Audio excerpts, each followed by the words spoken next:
Sometimes searching for the right doctor is like a bad Mad Libs. You need a blank specialist who takes your blank insurance, who is within blank miles of you, who can make you feel blank. Well, ZocDoc makes it easy to fill in those blanks to help you find the right doctor for your specific needs.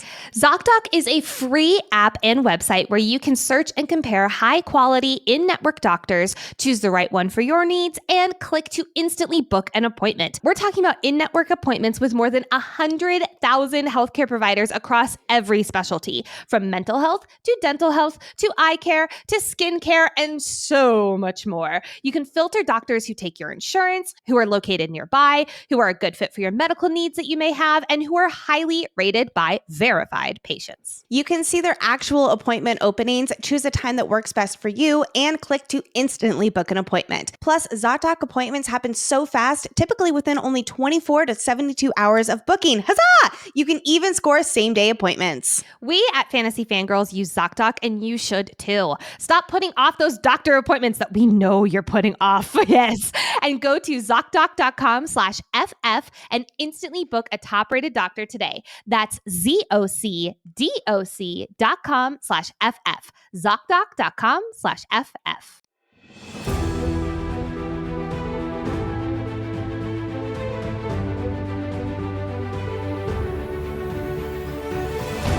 Welcome to the Fantasy Fangirls Podcast, where two sisters dive deep into beloved fantasy lore, characters, themes, theories, and more. I'm Lexi.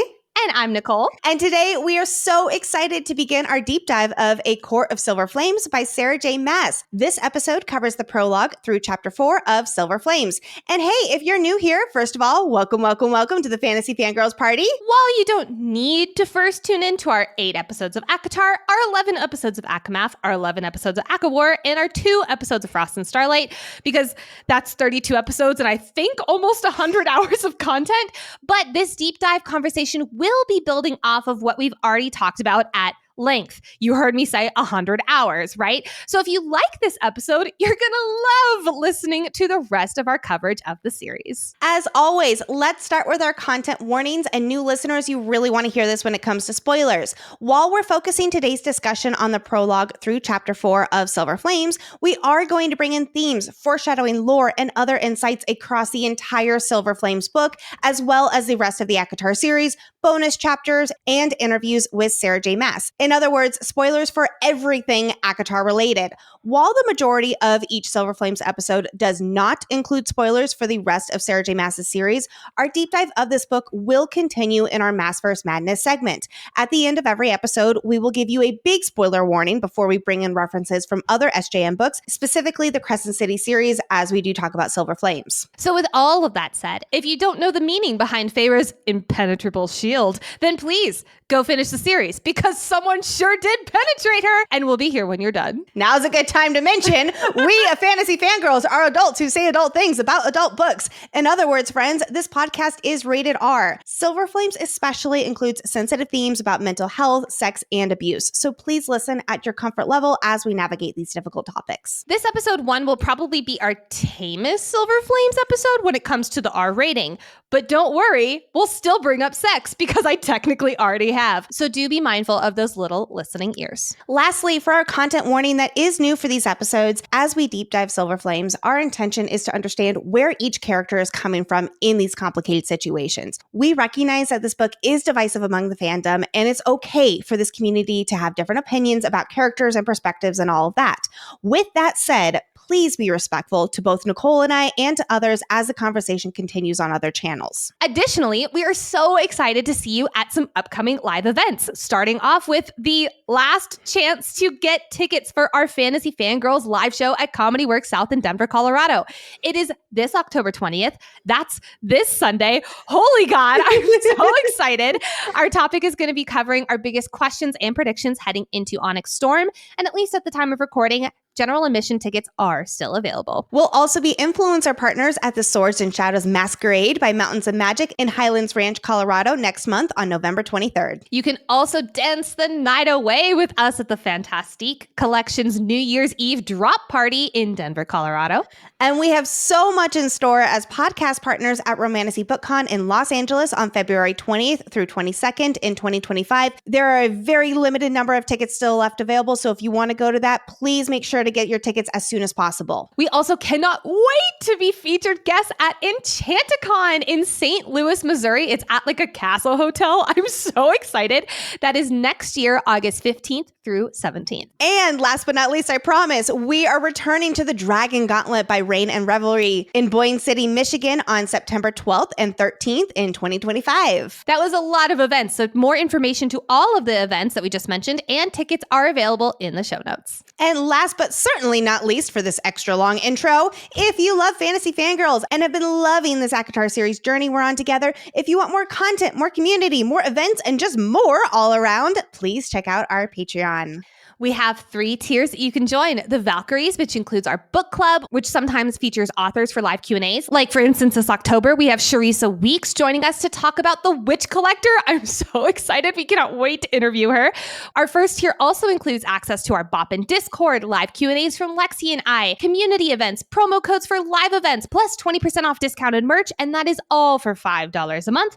Or you can join the next tier, which is the High Fae, which includes everything from the first level, plus access to early ad-free episodes, our full episode outlines, special voting privileges. That is for $10 a month. And lastly, our third tier, which is the Inner Circle. It includes everything from the first 2 tiers and more behind-the-scenes content, a welcome gift from Lexi and I, giveaways. We actually just recently gave away a Cards Against Prythian game. I'm so excited. A private Discord channel. You get your name shouted out on the podcast, and that is for $25 a month. Join the party at patreon.com/fantasyfangirls. The link is also in the show notes, and really and truly, thank you so much for supporting us as we've turned this podcast into our livelihood. It's literally all because of you. Thank you. And now it is time to get Nesta to the House of Wind. To kick off every episode, Nicole does us the honor of summarizing what happens in this stretch of chapters. So gather round, friends. We need an Inner Circle debrief for Silver Flames, the prologue through chapter 4. The prologue. We open at the Cauldron Spa, but it's anything but relaxing. Pointing a finger at the King of Hybern, not the middle finger though, unless you're Lexi. We see through Nesta's POV as she's pushed into the cauldron, emerging a newborn star. I'm sure that means nothing. Part 1, Novice, Chapter 1. Wakey, Nesta Archeron. Cassian arrives at Nesta's shitty apartment to bring her to the river house. And girl is looking rough and just had a one-night stand. But that doesn't stop Cassian from oogling her boobies. Cassian brings her to the massive new riverfront house, and Feyre, Rhys, and Amren all sit her down. Nesta, it's time to get your shit together. You're moving to the House of Wind. Dun, dun, dun. Chapter 2. And this ultimatum goes about as well as you'd expect. Nesta fights back with claws and teeth. Calm down, Cassian. Not in the way you like it. But Amren whips out the codex. Page 394. Bitch, look it up. You still have to obey us since you're a member of a court. Technically, she's lying, but oh well. We learned the reason why this was the last straw for the Inner Circle. Last night, Nesta went on a spending spree, going wild with exotic foods, booze, gambling, and put it all on Rhys's credit card. Yikes! Chapter 3. Post Nesta showdown, Rhys and his general have a meeting because Rhys has more responsibility for Cassian, since apparently being leader of all the Night Court armies isn't enough. Mor shows up and winnows Cassian and Nesta to the giant house built into the side of the mountain of Valaris. Alone and staring at each other awkwardly, Cassian finally leads Nesta to her room, which, hey, is a floor below his. Why would she need to know that, Cassian? Chapter 4. Later that day, at a riverfront Starbucks, Mor and Cassian have a chat. First about Nesta, filled with judgment from Mor, but then about an update from the continent. The update ain't good, though. No one wants to sign the new treaty, but someone might have some insight on the matter. Queen Vassa. Remember that new responsibility, Cassian? It's time to put on your courtier pants. That night, Nesta wakes up from her long nap. After remembering that she's at the House of Wind and not in the cottage, she thinks about her mother and how she was raised for conquest, her little queen. Yep, that queen count is about to go up like crazy. Cassian also wakes up from a soft door close. This is Azriel's version of the I'm home safe text. Cassian has a quick mind-to-mind chat with Rhys, who's taking a break from bang, bang, bangity banging his high lady, where he tells him, good luck tomorrow with Nesta. Spoiler alert, Cassian will need it. The day-to-day stresses of life can really get to all of us, you know? And I've often struggled to find a tried and true way to relieve my own stresses, as I'm always feeling pulled in every direction between work, kids, the household, and a million other things in my day-to-day. But recently, Ritual has had my back. Start your morning with Ritual's Stress Relief, a product with first-of-its-kind technology to support the body's natural cortisol response so you can take on the daily juggle. I love making Ritual Stress Relief part of my daily routine. It gives me so much peace of mind knowing that I'm starting my day off doing something for me, which, by the way, Ritual recommends taking stress relief in the morning when cortisol is typically at its peak to support the body's natural cortisol response with an instant and extended release formulation for all day support. Plus, when I take my daily Ritual, I know that they use ingredients that are clinically studied to help with stress relief and with positive mood. There's so much in our lives that we can't control, but we can take control of how we take on that stress. The juggle is real. Don't just respond to stress, get ahead of it with stress relief from Ritual. Get 25% off your first month at ritual.com/FFG. Start Ritual or add stress relief to your subscription today. That's ritual.com/FFG for 25% off. Like we do for every episode 1 of the book, we're going to kick today's off with a simple discussion. Lexi, do you like the book Silver Flames? Overall, absolutely. But it's not so black and white with Silver Flames. I have to divide this book into 2 categories to answer this question. Yep. Number 1, character development, and number 2, plot. Silver Flames is hands down the best character development book I have ever read with Nesta's journey we go on. She is extremely unlikable in the beginning, as we will definitely be talking about today, and we've mostly only known her as a cold person up until now, with little glimpses of vulnerability or fierce loyalty here and there, but for the most part, we just don't have sympathy for her. We are frustrated with her, and we feel on edge around her, which makes sense because we've largely known Nesta from Thera's POV, and she has a tense relationship with her older sister. But we go on such a journey with Nesta that while we don't forget about what she has done, we grow to understand her and root for her, maybe even see some of our own inner struggles reflected in this character. The way our feelings toward Nesta evolve from start to finish is, I think, a masterpiece in complex character development. Her healing journey is not linear and it's messy, and this book is about learning how to deal with that and accept oneself. I have never read another book like this, which is something I think a lot of us, including myself, can relate to. I saw a TikTok several months ago that said, quote, "You either love Nesta because you've been a Nesta or you hate Nesta because you've dealt with a Nesta." Personally, I disagree. I do too. I feel like you don't have to have been in Nesta's shoes to know exactly what her journey feels like. Most of us have had some kind of experience with rock bottom, and we know what an uphill battle looks like to get ourselves out of it. Now, do we all act like Nesta in our rock bottom? Probably not, and that's okay. But we do know what it's like to feel like it's you against the world. Does that mean we like her at the beginning? No! These chapters, especially in this next week and even in episode 2, they will be tough. Like, Lexi and I really struggled with this episode because she is so unlikable. But she has those turning points that reflect such raw human experience. Most of us have had some sort of never again moment, which for me, that moment reading the never again shall I be weak, never again, that was when I went from really not knowing how I felt about Nesta as a character to seeing so much of myself in her journey. However, when I think about why I like this book, the dedication says it all. Quote, "For every Nesta out there, climb the mountain. And for Josh, Taryn, and Annie, who are the reason I keep climbing my own." Sarah J. Maas has opened up on the Today Show about her experience writing Silver Flames. She has dealt with anxiety, depression, and really, truly hating herself in such a way that reflects Nesta's journey. And she was writing Silver Flames during the lowest part of her life. And she poured every ounce of her heart into Nesta's character journey because she sees herself in Nesta. And I think that's why this is such a tremendously powerful character arc, because you can feel every ounce of SJM's own journey, the lowest lows and the climb back up, through Nesta's. So with all of that said, we know some of our listeners struggle to like Silver Flames because they really don't like Nesta, and we understand why, even after this journey that she does go through. And I just want to say, it's okay if this isn't your favorite book and she's not your favorite character. You are absolutely within your right to feel that way, so long as you voice your opinion in a respectful and kind manner, like we said at the episode intro. As we do this deep dive, we aren't going to try to convince you otherwise. However, Nicole and I are both deeply sympathetic of Nesta and her journey. While this coverage will be a roller coaster of analyzing complex feelings and character POVs, at the end of the day, we are covering Silver Flames from a Nesta appreciation perspective, and we just want you to keep that in mind as we do this deep dive. Diving into the second category of how I, and I think you as well, feel about this book, this beautiful character journey is at the expense of the plot and other developed characters. Yes, there's the quest to get the Dread Trove, and there's the threat of the Human Queen, specifically Brialyn, but most parts of the plot and how other characters act are all there to fit into Nesta's character arc. That is really the main plot, and everything else kind of falls a little bit to the wayside. It's going to be interesting for us to analyze this book outside of Nesta's character development, because there's a lot of cauldron boil me moments in this book, and a lot of loose ends, and a lot of head scratching moments too, which yes, we will be addressing those, but also we're going to look at this through the lens we believe SJM intended. Yeah, I agreed with you entirely. The plot for me feels like it's almost all over the place, I'll say. The lore does expand with the Dread Trove and the prison scene, and of course all the High King stuff and Gwydion and Narbin and all these things that I'm so excited to talk about. And simultaneously, it is a spinoff, and it feels like one.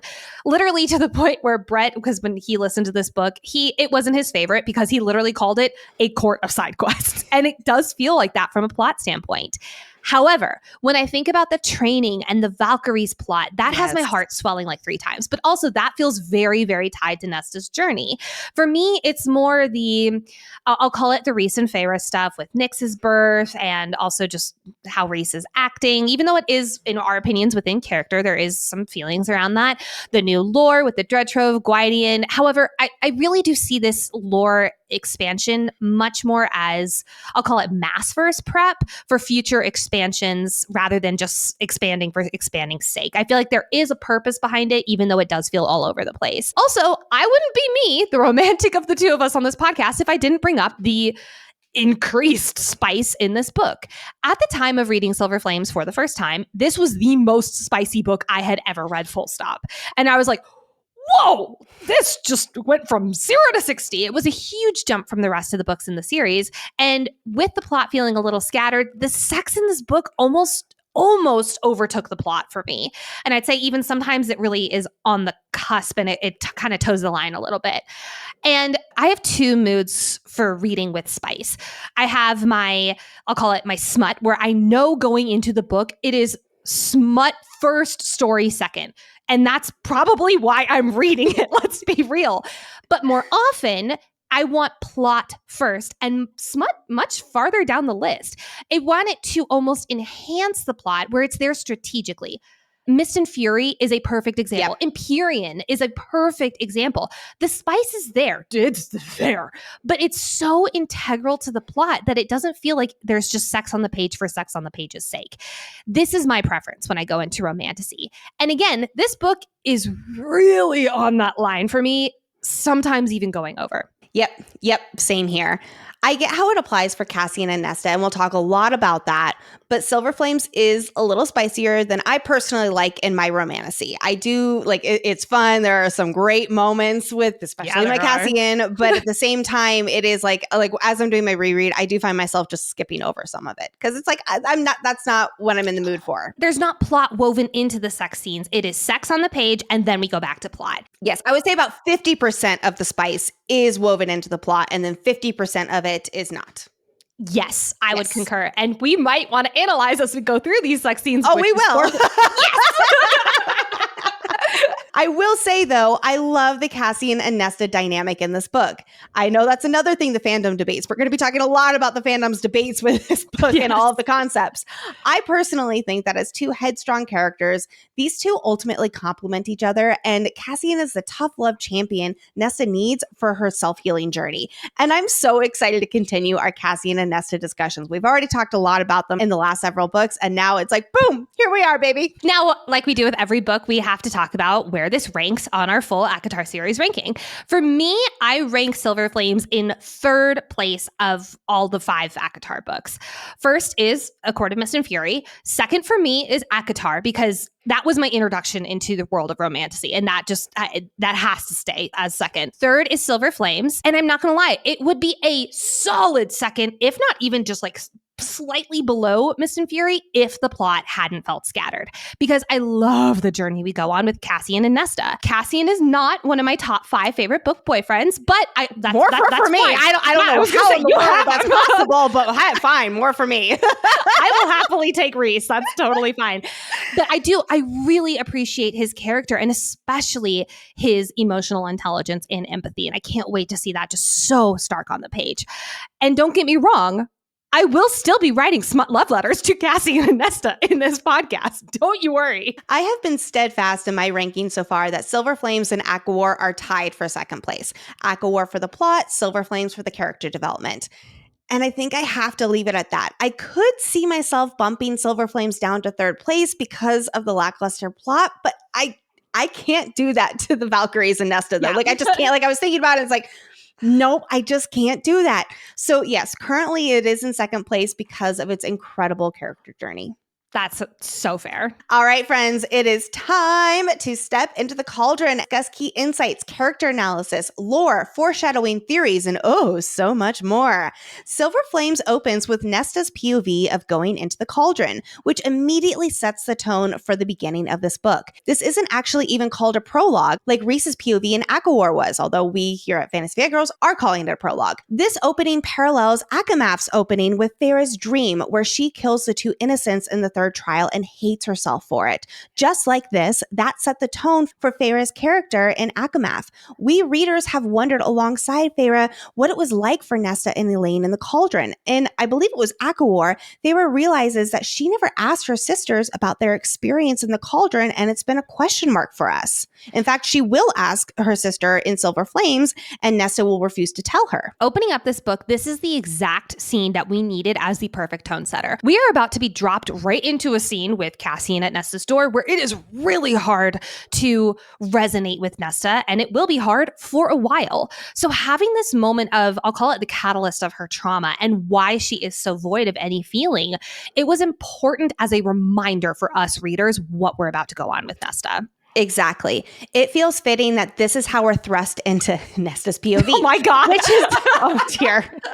Which is during one of the most traumatic moments of her life, when control and choice was stripped away from Nesta as she was forcibly shoved into the cauldron, when she felt like she failed Elaine and she wasn't able to protect her sister, when she, quote, knew she would lose this fight and there was no one to save her. And what's worse, she was unable to save herself.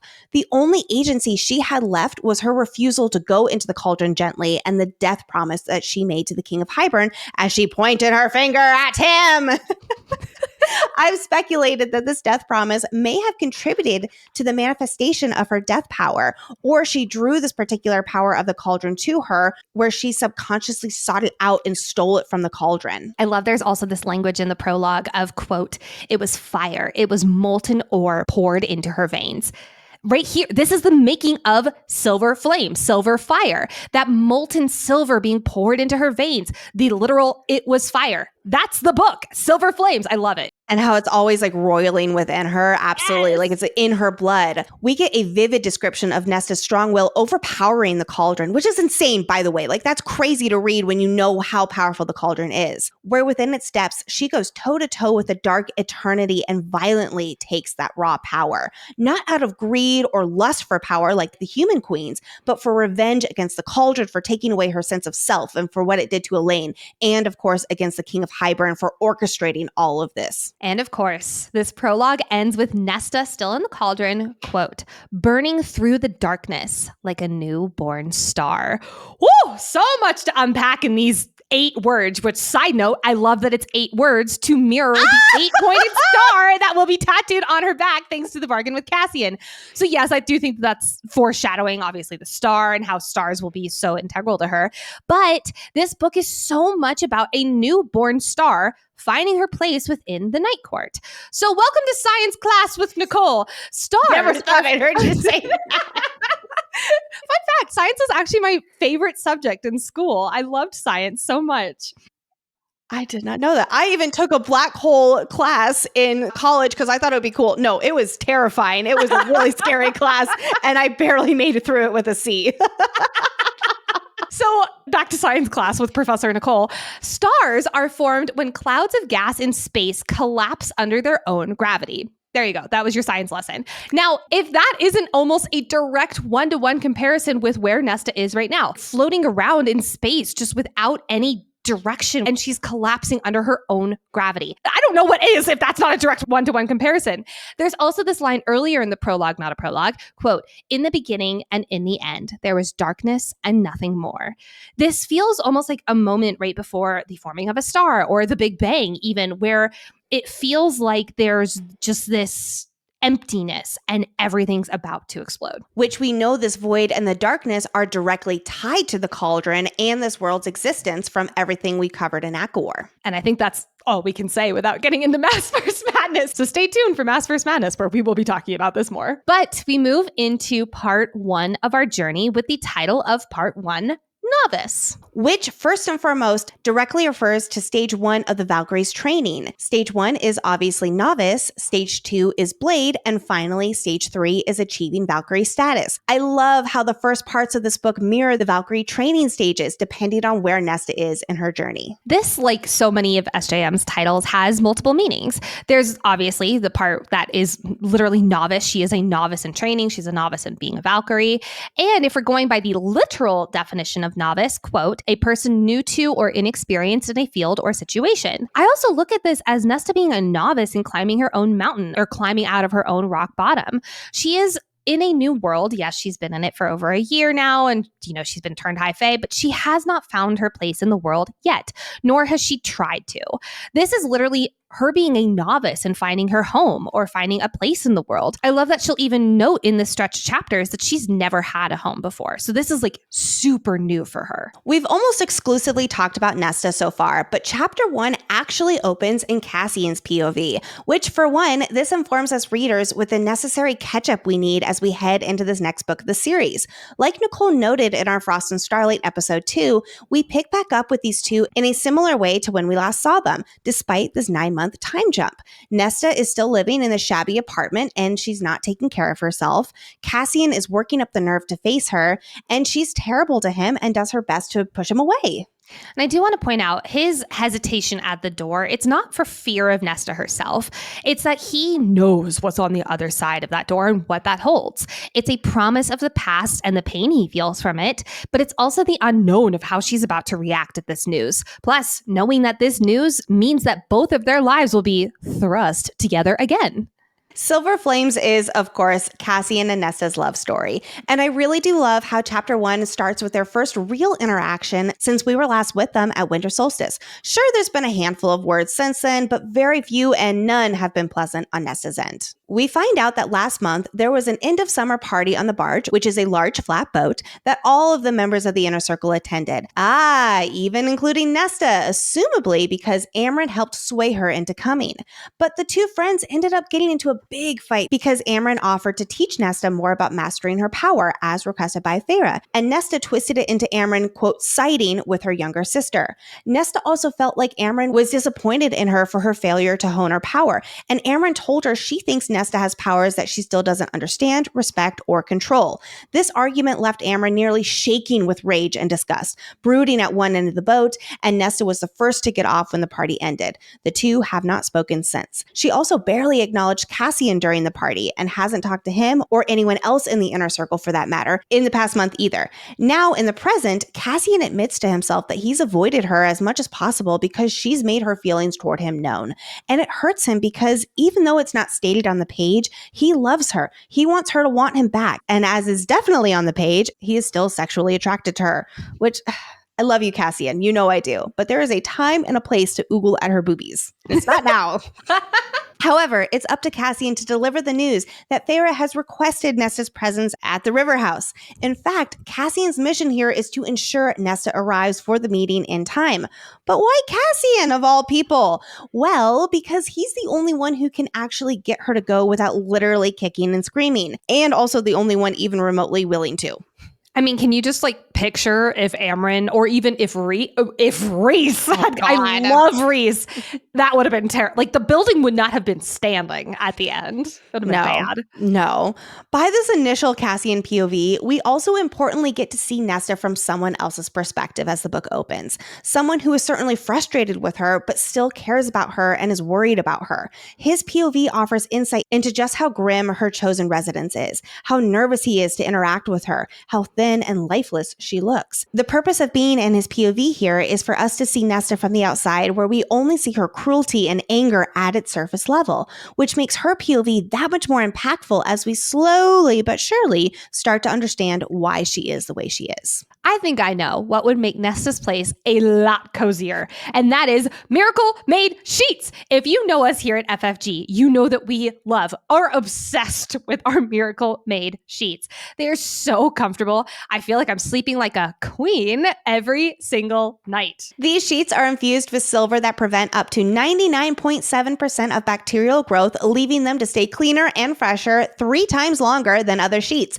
Plus, using silver-infused fabrics inspired by NASA, Miracle Made Sheets are thermoregulating and designed to keep you at the perfect temperature all night long, no matter the weather, so you get better sleep every single night. Miracle Sheets are luxuriously comfortable without the high price tag of other luxury brands, and they feel nice, if not nicer, than sheets used at some 5-star hotels. I swear, one of my favorite moments of each day is the exact moment I hop into bed, I have my iPad and I read, and I just feel so nice and cozy in my sheets. It's my favorite part. I love it. Go to trymiracle.com/FF to try Miracle Made Sheets today. And whether you're buying them for yourself or as a gift for a loved one, if you order today, you can save over 40%. And if you use our code FF at checkout, you'll get 3 free towels and save an extra 20%. Miracle is so confident in their product that it's backed with a 30-day money-back guarantee. So if you aren't 100% satisfied, you will get a full refund. Upgrade your sleep with Miracle Made. Go to trymiracle.com/FF and use code FF to claim your free 3-piece towel set and save over 40% off. Again, that is trymiracle.com/FF to treat yourself. Thank you so much, Miracle Made, for sponsoring this episode. Let's turn our full attention to Nesta. Oh boy, where do we begin? I do have to keep reminding myself this is episode 1 and we have a long way to go analyzing her character, and this is only the start of the whole book's discussion about her. Just having to remind myself of that. I was doing Maasverse Madness last night, and I also had to keep reminding myself. I was like, this is episode 1. This is episode 1.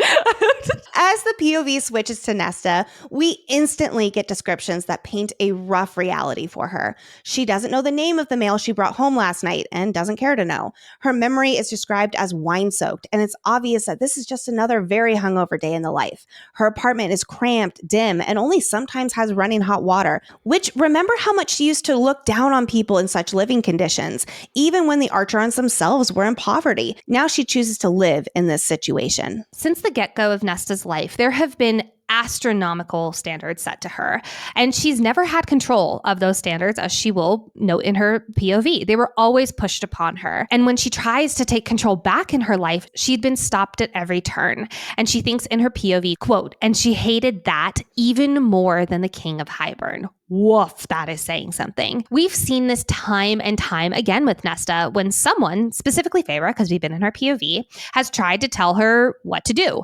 Nesta will fight back. She fought back with chopping wood, having the queens come to the Archeron estate in Akamath, going to the High Lords meeting at first in Akabor. And we're about to see the ultimate ultimatum that causes Nesta to whip out her claws and try to thrash and take control back. But we'll get to that in a moment. As Nesta notes, Feyre and Elaine were doted on by Papa Archeron. I personally think one more than the other, but that's just me. While Nesta was, quote, prized and trained by their mother. Note the language change there. Prized and trained from doted on. It sounds like she's a show pony versus actually shown love. Nesta recalls their mother telling her, quote, "My Nesta, Elaine shall wed for love and beauty, but you, my cunning little queen, you shall wed for conquest." Nesta has never been primed, I'll say, to value things like love. It's always been playing a game of power, but not in like a how do I climb to the top always necessarily. It's not like Brialyn or the other queens. It's that I'll marry for conquest instead. So the fact that she is pushing those she loves away, especially in her lowest low, it makes sense. Nesta has never been programmed to prioritize love, with the exception of Elaine, but that's partly to showcase how truly lost she is, that she's even pushing the one person she's shown love to away. Nesta used to delight in the title her mother gave her, My Little Queen, and she did her best to fulfill its promise. She was groomed to marry for conquest and possibly actually become a queen who would not be on the sidelines, but a key political player pulling strings. Which, by the way, yes, you're right. We're going into the queen count because there's 2 mentions of Nesta being connected to queen in this set of chapters, which brings our count to 12 total for the ACOTAR series. And we're just getting started with Silver Flames. Yet it all came crashing down when their wealthy life was ripped away and they were forced into the ramshackle cottage that she considered a prison and hell. Their status didn't just hit Nesta hard because she lost everything she ever knew and prized. She lost her sense of self. All that ambition and cunning instilled within her festered once she lost her purpose and importance. She was so angry at their father for giving up, and in her attempt to get him to fight for them, she refused to lift a finger. She was so bullheaded that she was willing to let them all starve to prove what a terrible father he was. It was all consuming to Nesta, so that when Fae-vorite went into the forest to hunt, her oldest sister convinced herself that she didn't care. It's moments like this where I'm like, oh, it's hard to root for this character. Oh God, that's not a good look. That is bad. That's bad. There's a passage in chapter 4 that I want to pull out. Quote, so Nesta had become a wolf, armed herself with invisible teeth and claws, and learned to strike back deeper, more lethally, had relished it. But when the time came to put away the wolf, she'd found it had devoured her too. Later in the book, Cassian will also reflect that Nesta is a wolf who doesn't know how to be a wolf, locked in a cage and lashing out at anyone who comes near. That's exactly what she's become. And she has no outlet to be a wolf, I'll say roaming free, because she genuinely doesn't know how to be anything except this angry, hateful person who lashes out at people. It was first cultivated as a politically strategic by her mother, but then it manifested into this cold and cruel sister we met in the early chapters of ACOTAR. However, things obviously took a turn for the worst more recently. Growing up, Nesta was able to keep herself together by putting up a wall against everyone else that she equipped through being a wolf. However, that entirely changed the day in the Cauldron. Quote, she realized that everyone she'd cared for would be used against her, break her, trap her. Since she emerged, she has this withering darkness consistently simmering inside of her. And sometimes that simmering rages into a boil. It's important for us to remember that we were not there with Nesta when she first came out of the Cauldron in those few months in Velaris. We were with Fae-vorite at the Spring Court. But when Fae-vorite came back, Nesta's focus was already switched entirely over to Elaine and her well-being, which we'll talk more about these few months after the Cauldron in the House of Wind a little bit later. Nesta was starting to find a place within the Night Court and have a purpose as emissary. That was until Elaine was taken by the Cauldron because of Nesta's scrying, and then when Papa Archeron died. Afterwards, Nesta's rage and anger and withering darkness, it took a turn inward, going from needing to protect Elaine and have a purpose to believing that she was nothing and not worthy of even those she wants to love and protect. She is ashamed of how she treated her father when he loved her despite her hatred toward him. His last words before the King of Hybern snapped his neck echo back to her. He loved her and he threatened the king not to touch his daughter. She even feels like his last words were wasted. The love in his eyes as he died was wasted. Even coming in to save them was a waste of his life. As if this grand gesture to finally come to his daughter's aid after failing them for so many years and show Nesta how much he loved her didn't end up mattering in the end because she still hated him. She feels as if she could have saved her father, but she didn't, and he died while she held resentment in her heart. This guilt and complex feelings toward her father about not deserving his love have festered. Then combined with the power she buries deep down, Nesta does whatever she can, whatever is easiest for her to escape her own head and the self-loathing, unworthy narrative. Everything in this opening chapter from Nesta's POV is just weighted down with this show don't tell language for us readers. You can feel that inner hatred in every paragraph. So much so, yes. And it's fueled by that guilt and shame of her failures. But I don't think it's on the page for us to feel pity towards her. You read it and you almost feel the anger and the void she uses to fuel herself every day. This has led to her residing in this shitty apartment, believing that she deserves nothing good in her life. Yes, that even includes her residence, of which she keeps super messy, which is, again, a show don't tell for us readers of how far she is deep in her depression. She's not cleaning, she's not tidying, she's not taking care of her environment. But also this environment is a direct reflection of how she views herself. Exactly. I think among other reasons like distancing herself from the family and outright refusal to do what Farah and Elaine ask of her, she is subconsciously punishing herself. Yes. Remember how Farah offered to install a shower for Nesta and Akawar after Nesta vulnerably shared that she couldn't get into the bath because of the cauldron? Nesta certainly has no shower here, and she spent months facing her PTSD and forcing herself to submerge in the bathtub. I don't think Farah forgot. I think after the war, Nesta put her own walls back up and refused to accept help. That shows weakness after all, and she'll rather grind her teeth and suffer through fixing what she considers her problems herself. Well, I think it was also like you're saying, a punishment to herself. Yes. To go into the bath and feel something. That's it's her own version of punishing herself, like you're saying. Yep. Not to mention, Nesta has 4 locks on her apartment. No matter what, no matter who's with her, no matter how drunk she is, she always locks those doors. This habit is Nesta's way of telling herself that she's safe, alone, but safe, or at least as safe as she can feel right now. It's another way of easing her anxiety and fear, just like drinking, gambling, and sex is a way for her to shove those feelings down and away. Now, most days, Nesta feels nothing but this dark void of numbness, but there are days where the dread and panic causes Nesta to lock up, quote, so thoroughly that nothing could get her to breathe. I know you and I have both had experiences with panic attacks. This is exactly what that feels like. As a result, her power that she hates from the cauldron will rise from her. So what keeps that power she fears above all else at bay? Music at taverns, gambling, drinking herself stupid, and of course, one-night stands. These coping mechanisms have helped her this past year. They're the band-aid over her trauma to keep her from having to listen to her own thoughts, from acknowledging her terrifying power, from feeling all of the emotions she has worked so hard to strangle into submission, so she does not have to face herself and her power. Much later in the book at the lake with Cassian, Nesta will admit during her breakdown, quote, I can't bear to be in my head. I can't bear to hear and see everything over and over. While drinking literally creates its own muddled mental escape from her thoughts and feelings, I want to particularly bring up how she uses one-night stands as a coping mechanism. Nesta is masking her self-loathing with short-term pleasure to send herself into, quote, blessed oblivion, the only way she's learned how. We even discuss how Farah did this with Tamlin after the 3rd trial. Yes, different context because it was with the person Farah loved, but she did also use sex to escape versus to connect. Nesta is doing the same thing here, but with strangers to distance herself even more. We know that Nesta likes her romance books, so I also think there has been a natural curiosity for her when it comes to sexual activity. She's a young woman discovering herself and what she likes. Being comfortable and confident in what brings her pleasure actually does show signs of a healthy relationship with sex. However, at the beginning of this book, Nesta is using sex as a way to cope, not because it brings her joy or intimacy, but because it offers a temporary distraction from her anger, guilt, and self-hatred, which is how this has morphed into an unhealthy relationship with sex. She's sexually active not because she wants to connect with another person or embrace her feminine, confident self.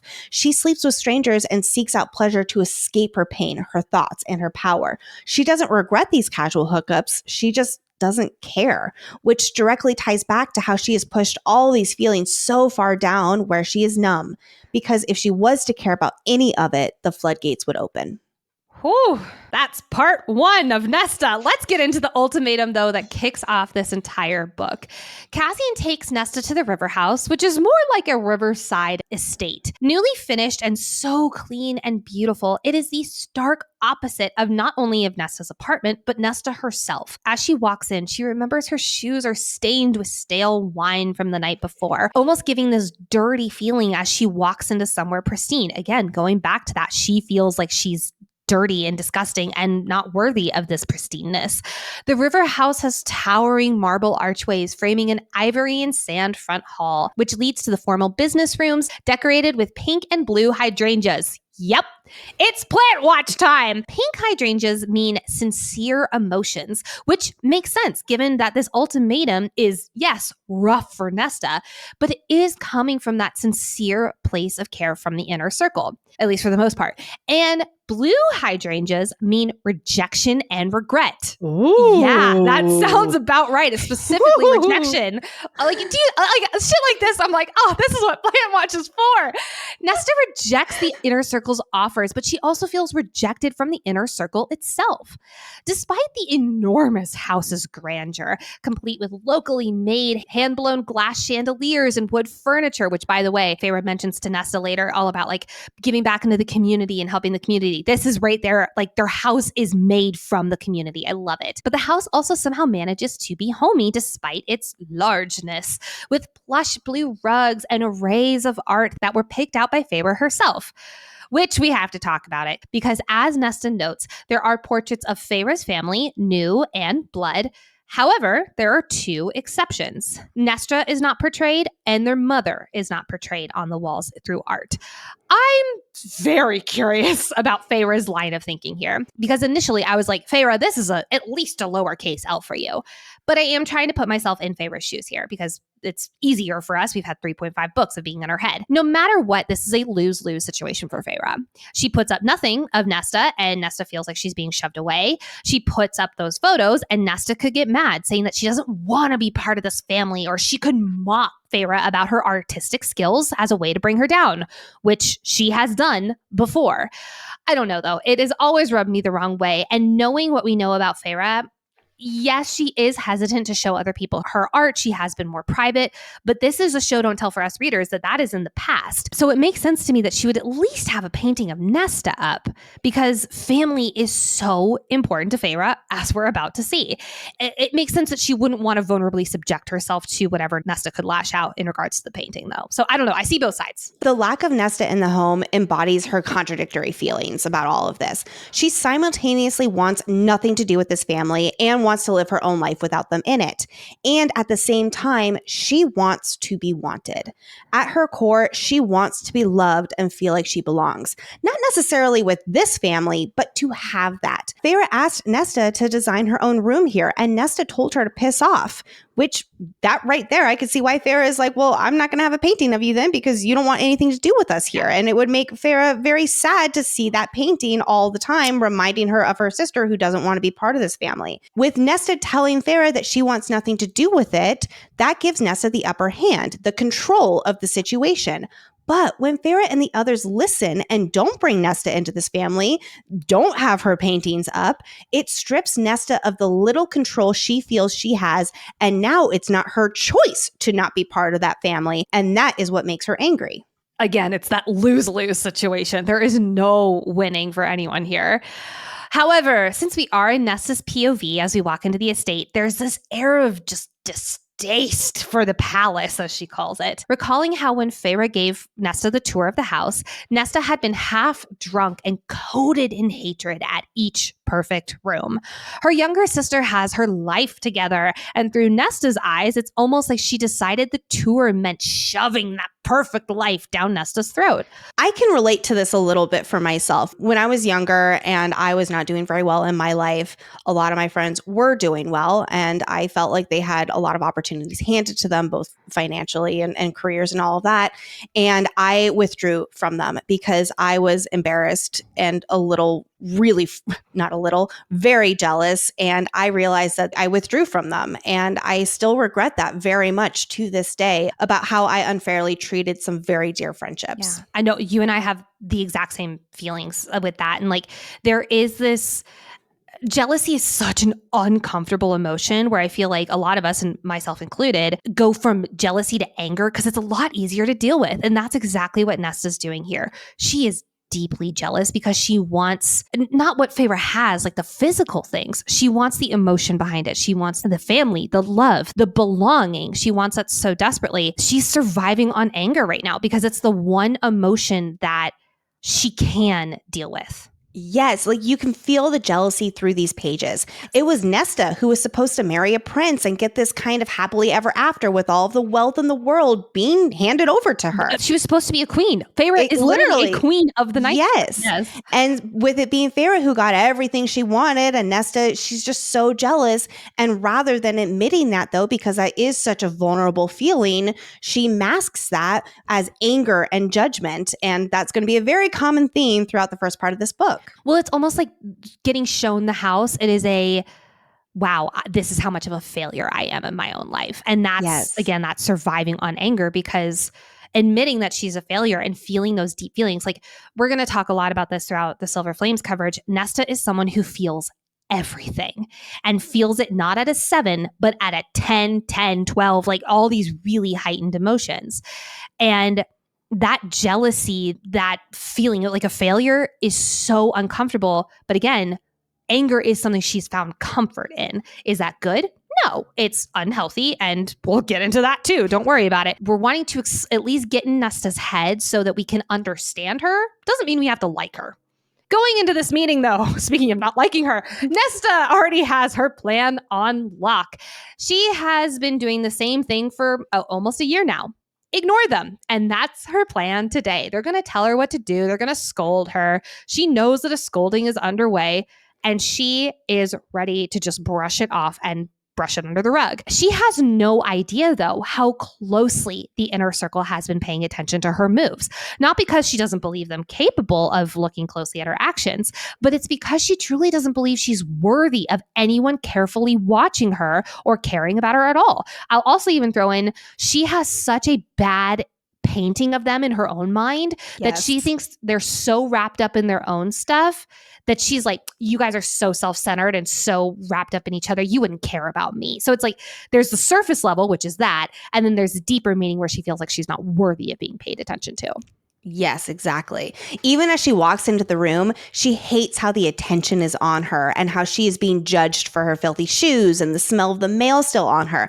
That vulnerable feeling of self-consciousness, it's warped into hatred because that's her best way of protecting herself from the crushing truth of what she's become. Right from the top of the scene, we know that Rhys, he means business, and it's time for wing watch. He is not wearing his wings today, but he is wearing his usual black jacket and pants. He is not family Rhys today. He's not the Rhys we've fallen in love with over the last 2.5 books. He is in full High Lord mode. He's ready for a fight with this person who he really doesn't like. Which, real quick, let's do a recap as to why he hates Nesta, I'll say fiercely. Nesta did not lift a finger for Feyre when she was trying to keep her family alive. Yes, Nesta made Feyre's life infinitely harder with refusing to chop wood and spending every copper she could get her hands on. Yes, she did not continue Feyre's education.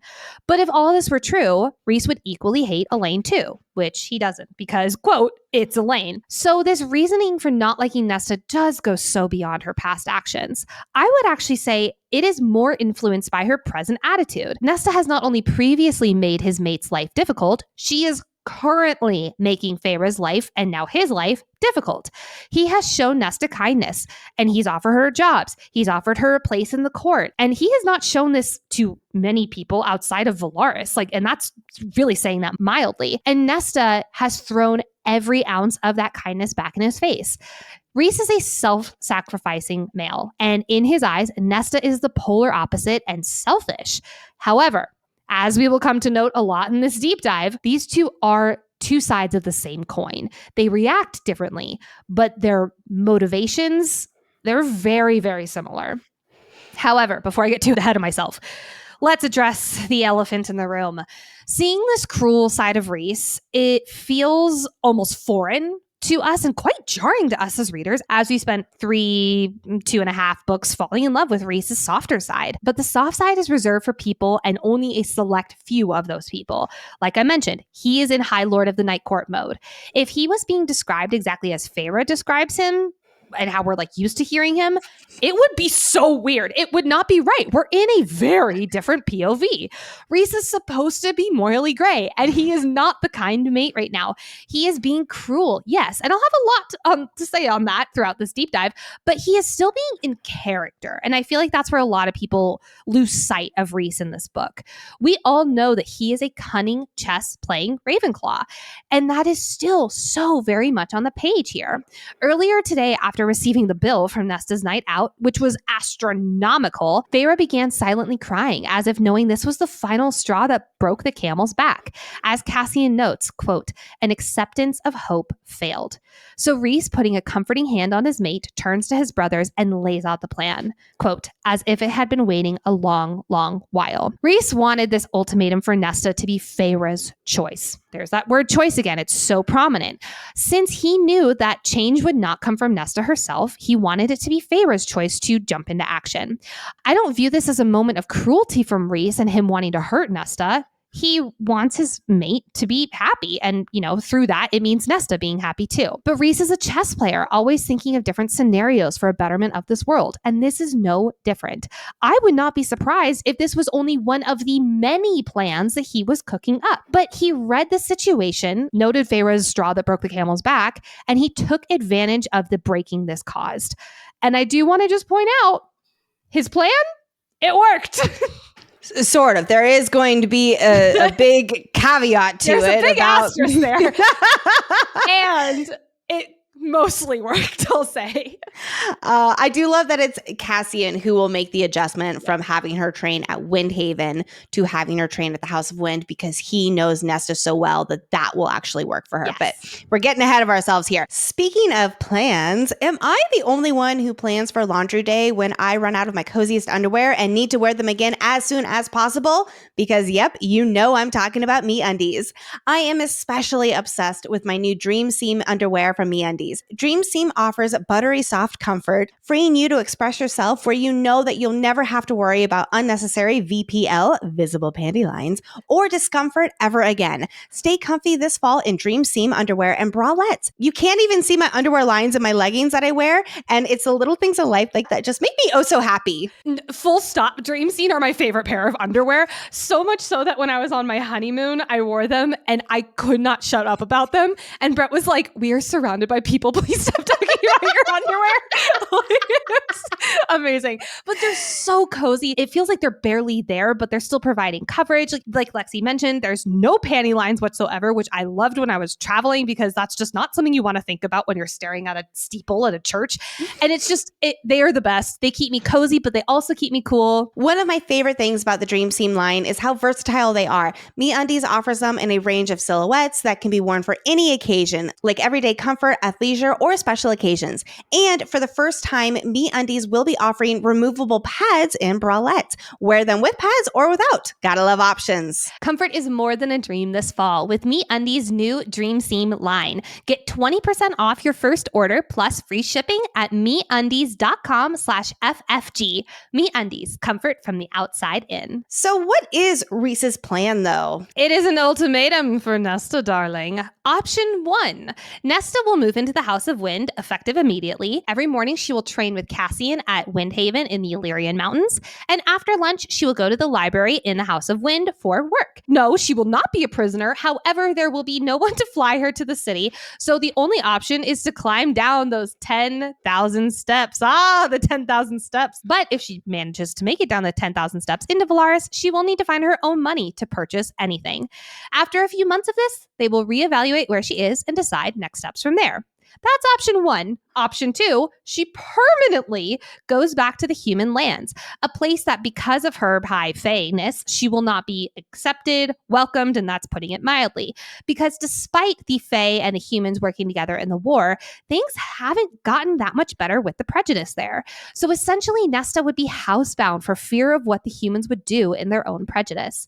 Note that Amryn thought a few days in the dungeons of the Hume city would do Nesta good for the alternative punishment if it wasn't for the human lands. I would honestly argue that this would make Nesta angrier and more likely to lash out. Like a few days, that's This is terrible. That's an L for Amren right there. That's like okay then. You are really mad at your former friend. As Feyre noted when she pushed back on Amren's idea, the human world would be prison enough for someone like Nesta. Also permanent and not just a few days. Well, and so cold-hearted of Amren, who is especially over Nesta these days after she gave her the benefit of the doubt and defended her for months and months and months, only for Nesta to essentially throw their friendship in Amren's face. Like, Amren is going to hold a grudge. She is pissed. Yeah, Amren scares me a little bit. Yeah, she scares me too. While this ultimatum was Rhys's idea, it's important to note that Amren is the one who delivers the options to Nesta. Having to stand firm like this pains Feyre so much, and her one condition in agreeing to give this intervention was that the ultimatum must come from Amren. She feels that it is necessary to preserve any thread of familial bond between Rhys and her sister, which we already know is very tense and they don't like each other, to put it mildly. So we can imagine how Nesta would react to Rhys giving her this ultimatum. She would take it even worse than she does. Nesta and Amren may have had a falling out, but Nesta has been known to respect Amren. The tiny ancient one is one of the few people who can get through to Nesta, who Nesta fears even just a little, and who understands Nesta in a way the others can't because Amren sees herself in Nesta, or at least did before their argument at the end of summer. She's also the one who bites back at Nesta the most in this meeting. We're seeing a little bit of a different side of Amren that, yes, we knew existed, and we've gotten glimpses of it when she's snappy with the Inner Circle or mad at others. But to see her so over Nesta's bullshit when she previously gave her the most grace and understood her best shows how much of a divide there is between these two former friends. She even uses a made-up rule to remind Nesta that Nesta is still part of this court. Obviously, spending the court's money doesn't make Nesta feel like she's part of it. She's like, no, like, I'm not under your jurisdiction. So Amren tries a different approach by lying that there is actually a formal law stating someone is an official member of the court unless they specifically resign from their role. I'm kind of surprised in this moment Nesta's not like, all right, fine, like, I'm done. Like, I'm not your emissary anymore. I think subconsciously she doesn't want to do that because she wants to feel part of something. I agree. Yeah. Well, to absolutely no one's surprise, Nesta does not take kindly to this ultimatum. Even as the meeting opened, she stayed firm in her belief that her life is not any of their concern. But Nesta, Rhys and Feyre are literally paying for your entire life. They are drawing the line at the self-destructive path Nesta has dug her heels in, and they're refusing to continue financially supporting this downward spiral. I understand some readers feel Rhys and Feyre are out of line and acting like they are entitled to micromanage Nesta and the rest of the Inner Circle by keeping them under their control as they fund their lives. I don't know. I personally disagree, because if a family member I loved was using my money to drink, gamble, and waste away, like Nicole, if you were doing that, I'm sorry, I would not stand for that either. I would not expect you to. That feels icky. And by the way, same, just so you know. Good. I'm glad to hear that. Keep you in line. Nesta has created a vicious cycle for herself where she needs these coping mechanisms that we were talking about earlier to escape her thoughts, but it all only fuels her low self-esteem and sends her further into rock bottom. Sometimes we're so far gone that we have no idea how to even fathom breaking this unhealthy cycle. We don't even want to, because we rely on the coping mechanisms and the cycle, convince ourselves it's what's best for us because it's familiar, when really it feels hopeless that things could be better, and it just feels too hard to even try. The only way to break out of this cycle is to make drastic changes. In Nesta's case, to literally pull her out of this cycle and swap her self-deprecating way of life with physical training and quiet library work. She doesn't see this as helping whatsoever, though. From Nesta's perspective, how dare these perfect do-gooders come in and control her life? As we know, Nesta clings to the need for control. Her life, as unhealthy as it's been, has been within her control as she wrangles emotions and her power that feel out of her control. This decision to send her to the House of Wind rips away that little scrap of control over herself and her life that she has. Plus, as we mentioned earlier, she has lived most of her life feeling like others were always in control of her, i.e., her mother. So it's like that one scrap of control that she does have, her livelihood, her living situation. Suddenly, it's not her choice anymore, and it is a triggering moment for Nesta. Nesta thinks it's their fault in the first place for putting her in this position, in this body with these powers in Velaris, this horrible place of Velaris. And while she's not wrong that all these things happened to her, How she copes is up to her. But she's not even giving herself the chance to do anything worthwhile. It's affecting others now, financially and emotionally. But most of all, it's affecting Nesta as she wastes away and doesn't care. That's the key piece. Nesta doesn't care about what she's done to herself and her life. It's so sad. All she can feel in this moment is hatred for all of them. Quote, they'd all been discussing her, deeming her unfit and unchecked. She hates being judged and talked about, and that's exactly what the others were doing that led up to this. Instead of feeling shame, she morphs that into hatred and anger like she does with all of her vulnerable emotions. As Nesta pushes back at the group, Cassian has a few moments where he feels caught in the middle of having to choose between Nesta and his High Lord and Lady. There's even a moment where, quote, something like pain had etched itself across his face. Oh my Cassian. He uses his emotional intelligence to try and read the room, read Nesta as best he can, easing the tension in the room with lighthearted comments and grins. Cassian even fibs a little, telling Nesta that ultimatum choice number 1 was his idea when it was actually Rhys's. And all of his behavior here, it's not because he's not taking this situation seriously. It's quite the opposite. There's enough seriousness and boiling emotions in this room already. He is trying to diffuse and let Nesta know he's a friend to her here, which is important for her to be aware of, even if she doesn't take it well, because she feels like everyone else is out to get her. At least the person she'll be stuck with isn't on the same pissed off level as the others. As Cassian is reading her body language, he's worried that there's moments where Nesta might lash out physically on Feyre, and he hates that he doesn't know if Nesta would stoop that low anymore. This person Nesta has become is so unlike the person he knows, and such a loose cannon that he is thinking occasionally in worst case scenarios.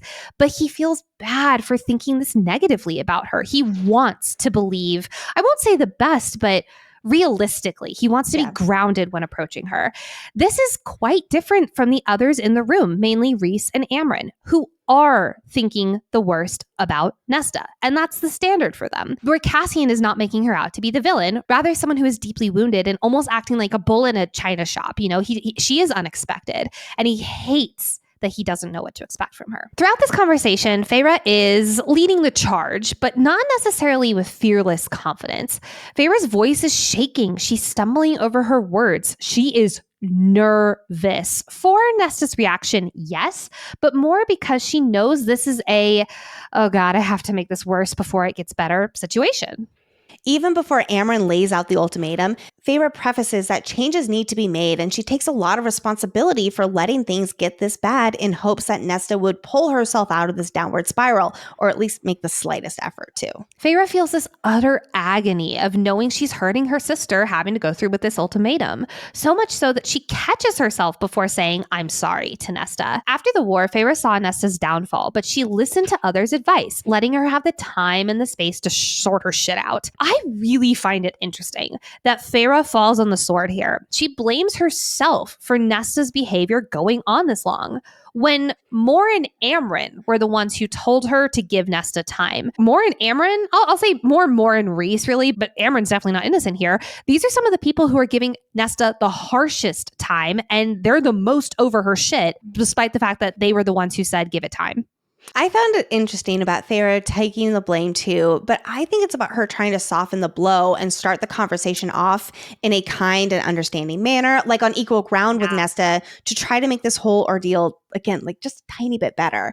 It's like she's trying to be an example of taking accountability for one's own actions, which Nesta definitely doesn't do. I think it's also what Feyre has been telling herself, and she needs to say it out loud for her own sake. Psychologically speaking, when we are around our families, we can occasionally fall back into old familial roles. But Nicole, Feyre provided and was strong for their family, so why is she all nervous now? Her actions were, yes, but when it came going head to head with Nesta, Feyre was absolutely in younger sister mode, even when they were at each other's throats. And we're seeing Feyre actively having to re-ground herself in why she's doing this with Nesta's ultimatum, especially when Nesta throws everything she has at them.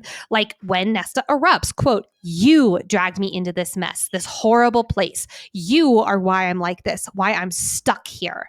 Otherwise noted, these are things that haunt Feyre. But no matter what Nesta throws at Feyre, both in front of the Inner Circle and when she demands to get her sister alone, hoping to break her sister without her big strong mate next to her, I really gotta say I'm so proud of Feyre for standing her ground against the vitriol that Nesta spews at her.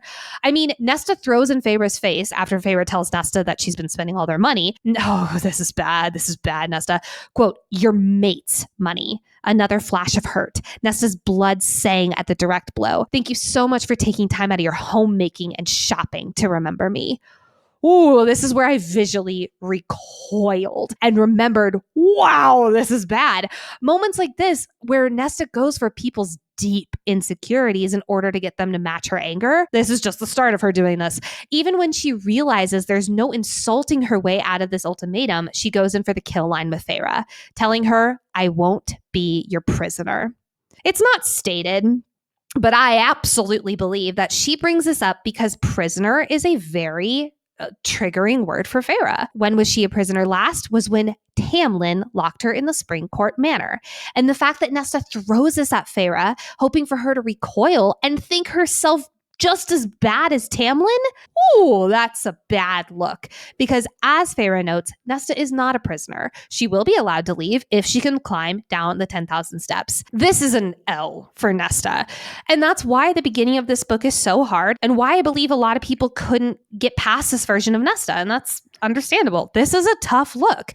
Nesta is really hard to read and root for, especially after we've been in Feyre's POV for 3.5 books and we've been pretty consistently cheering her on. And that's really hard to now do with this antihero. Yes, I will say Silver Flames, it's also a weird shift seeing Feyre from such a different perspective. You were talking about how we're seeing Rhys, the High Lord of the Night Court, from someone's perspective who doesn't see him with rose-tinted glasses. So it ultimately makes sense for his character. And I guess I wish I could say the same about Feyre. Her character, even from Nesta's POV, I don't know, it seems off. It's like more reserved and more mature. I really do love this book, but I find myself questioning characters in the Inner Circle that we've come to know. For instance, Feyre is mad at Rhys for how he treated Nesta, yet then she's going to skip over all of that and she's just excited for makeup sex. I don't know. Like maybe I'm subconsciously frustrated for not getting her POV. I guess maybe she and Rhys had a mind-to-mind conversation since the meeting. I don't know. I'm trying to give these characters the benefit of the doubt in these strange little moments. But no matter what, how Feyre is portrayed is one of my struggles with this book. And I'll be honest, the narration for her did not help. We didn't really mention this in our Did We Like This Book, but you and I, as we consumed the series for the first time we read it, was via traditional audio. And for me, it's a different audiobook narrator than ACOFAS and the previous two books as well. And I do really struggle with this audiobook narrator. I've liked her in other things. However, she does it so dramatically to the point where I feel like I'm taken out of the story rather than immersed more in it. You know what I mean? Yes. And that's especially on note with Feyre because Feyre sounds old, very old, like 50 plus. And it just doesn't feel like the Feyre we know and love. So I will say, as I'm listening to this book for the deep dive, like, because I have it on repeat basically for the first few episodes, I've moved over to the dramatized audio version. And that's helped a lot. I really like the dramatized version of this book. Nice. There is one very notable person who is missing, and that is the other Archeron sister. Nesta has the same question, believing Elaine would be more malleable and on her side after everything Nesta did for her. No, but that is not the case because Elaine is at Nesta's old apartment, speed packing all of her things. Man, I wish I had this superpower. That'd be amazing. I'm the worst packer ever. I hate packing. I love unpacking, hate packing. Because Nesta's old apartment building is going to be torn down and rebuilt as a shelter for families still displaced from the war with Hybern. Subtext, again, Feyre is doing work for the community, something she's angry at Nesta for not doing. Okay, but hold on. What about everyone else living in this apartment building who will now be displaced? Yep. I like to think that Rhys and Feyre won't just abandon them and they'll give them maybe like the funds to take up residence somewhere else. But I've always wondered about that slightly double standard. I've always wondered about that too. I just pretend that Nesta's the only one living in this slum apartment of Valaris. So who knows? I like to think that they wrote them a nice check and then they got to go live somewhere nicer and they all get a nice happily ever after. Sure, let's go with that. Nesta recoils hearing this about Elaine, though, because from Nesta's POV, this looks like a slap in the face after everything she did for Elaine for years. But we all know that this is just the hard love that Elaine is showing her sister so that she can get out of this freaking spiral. Can we say that more? Elaine is just so over this behavior just as much as the other members of the court, but not even wishing to see Nesta, honestly, because she probably knows how terrible Nesta would be in this moment. And Elaine is wanting to protect herself and have her own peace, which I really respect Elaine for here. Nesta has been pushing everyone away, and now she's learning firsthand that those people who she always thought would come back, they're not. Even people that she believed always would, like Elaine. Let's zoom out from the scene and discuss the divisiveness among the ACOTAR fandom for this ultimatum. Because people have opinions. And again, I want to stress that we are all entitled to our opinions in a respectful and productive manner. There are readers who think that the Inner Circle was far too nice to Nesta for this ultimatum and that they should have given up on her, taken away the financial support, and let her suffer and figure out her own way. On the other end of the spectrum are readers who are appalled by the Inner Circle taking away Nesta's choice and making her a prisoner at the House of Wind. So there's a lot more to all of that, and we'll continue addressing it and working through all of this in the deep dive. I'm honestly nervous even sharing my opinion on this matter because of how the fandom can be, but here we go. These are my personal thoughts based on my own experiences and beliefs. I believe this difficult situation was handled as best as it could be. When I was at my own rock bottom, which wasn't to this extent, but not as far off as you might think, I look back and wish I wasn't coddled as much as I was. I needed a bigger purpose because I was drowning in my own misery and life revolved around my coping mechanisms. It was like I was unknowingly waiting for someone to grab me and pull me out because I personally did not have the energy or the direction to save myself or figure it out. Nesta is a stubborn, strong-willed person who doesn't want to do anything you tell her to. There comes a point, in my opinion, when there is little rational reasoning with someone who is this far gone, where you can convince them to help themselves and get their life back on track by making drastic changes that will be uncomfortable and make them face the very things that they are actively avoiding. Feyre knows Nesta well enough to recognize she needs a purpose and goal to attach herself to, as we saw in ACOWAR. I think it's also important to recognize that different people need different types of support, right? This is the Inner Circle trying a very extreme type of support for a very extreme type of person. Elaine, she needed time and she was able to pull herself out of that darkness. And I'll say too that she needed soft support with Nuala and Caradwyn to help with, baking. And I'll say even Azriel and his niceness towards her and all of that. Well, yeah. And then Feyre, she needed purpose, and Rhys recognized that. And that's why he threw her literally into training. She also needed to feel like she was wanted by a family, something she never had felt in her previous life. And Nesta, who was so nasty and pushing everyone away, she needs these two different options laid in front of her. This is just 3 examples of an endless list of possibilities depending on a personality type. I honestly don't see an alternative for how supporting Nesta could go down, at least successfully. The Inner Circle tried to give her time to sort it out on her own, and she only sank further. Sure, they're immortal, and she technically has all the time in the world to figure her shit out, but she's relying on the High Lord and Lady's money, leeching off them as she ruins her life. She's so far gone that the only way to help her is to pull her out and put her on a different path, even if she is kicking and screaming, because with Nesta, she won't do anything that's not her choice any other way. Feyre, Cassian, and Elaine genuinely care about her and want to help her. And yes, sometimes that means knowing what is best for someone when they are literally incapable of, or rather unwilling to help themselves. Well, I'll even throw in Amren. Amren is someone who deeply cares about her. She's just not showing it in the way that, Cassian, Feyre, and Elaine, because there's that line from Cassian's POV where he notes Amren's, there's care behind her eyes. And he's even wondering, he's like, does Nesta see that? It's so rare to see that from Amren. Like, looking at other possibilities, instead of taking these drastic measures and sending Nesta to this Fae version of rehab, Feyre and Rhys could have financially cut her off and said, well, figure your shit out yourself. Nesta would probably sink even further into this rock bottom and do questionable things for money, which we know she was willing to do in poverty if Feyre wasn't able to bring food onto the table for them. Feyre would never have been able to do this to a family member. She clings to the fact that Nesta is her sister, for better or worse, like we talked about in Frost and Starlight episode 2. She has always felt a sense of protection for her family. I think Feyre also is holding on to this love for her sister because she convinced herself to love Nesta despite her nastiest while they were in poverty, because they were a family and quite literally had to stick together. A little later during this conversation, Nesta thinks how much she hates that Feyre uses the term family to describe her court. Quote, as if things had been so miserable with the Archeron family that Feyre had needed to find another one, had chosen her own. Nesta's nails bit into her palms, the pain overriding that of her tightening chest. Nesta knows it's her fault that her little sister needed a new family, and she feels ashamed of it, but she can't even identify that feeling beyond a physical pain in her chest. While Nesta has most certainly done this to herself, we know that, we cannot stress that enough, the Inner Circle has all seen Nesta be a good person, as difficult as she is 99% of the time. They truly want to help, especially Feyre, Cassian, and Elaine, plain and simple, and they recognize it's time to bring out the tough love. So much of my own divisiveness on the tennis match comes from not the ultimatum itself, because I agree with you completely. This situation sucks, but it's what was needed for Nesta. What would have happened if Nesta was left to her own devices? Like you said, really not good things. Personally, my own qualms with the start of this is more how it was handled.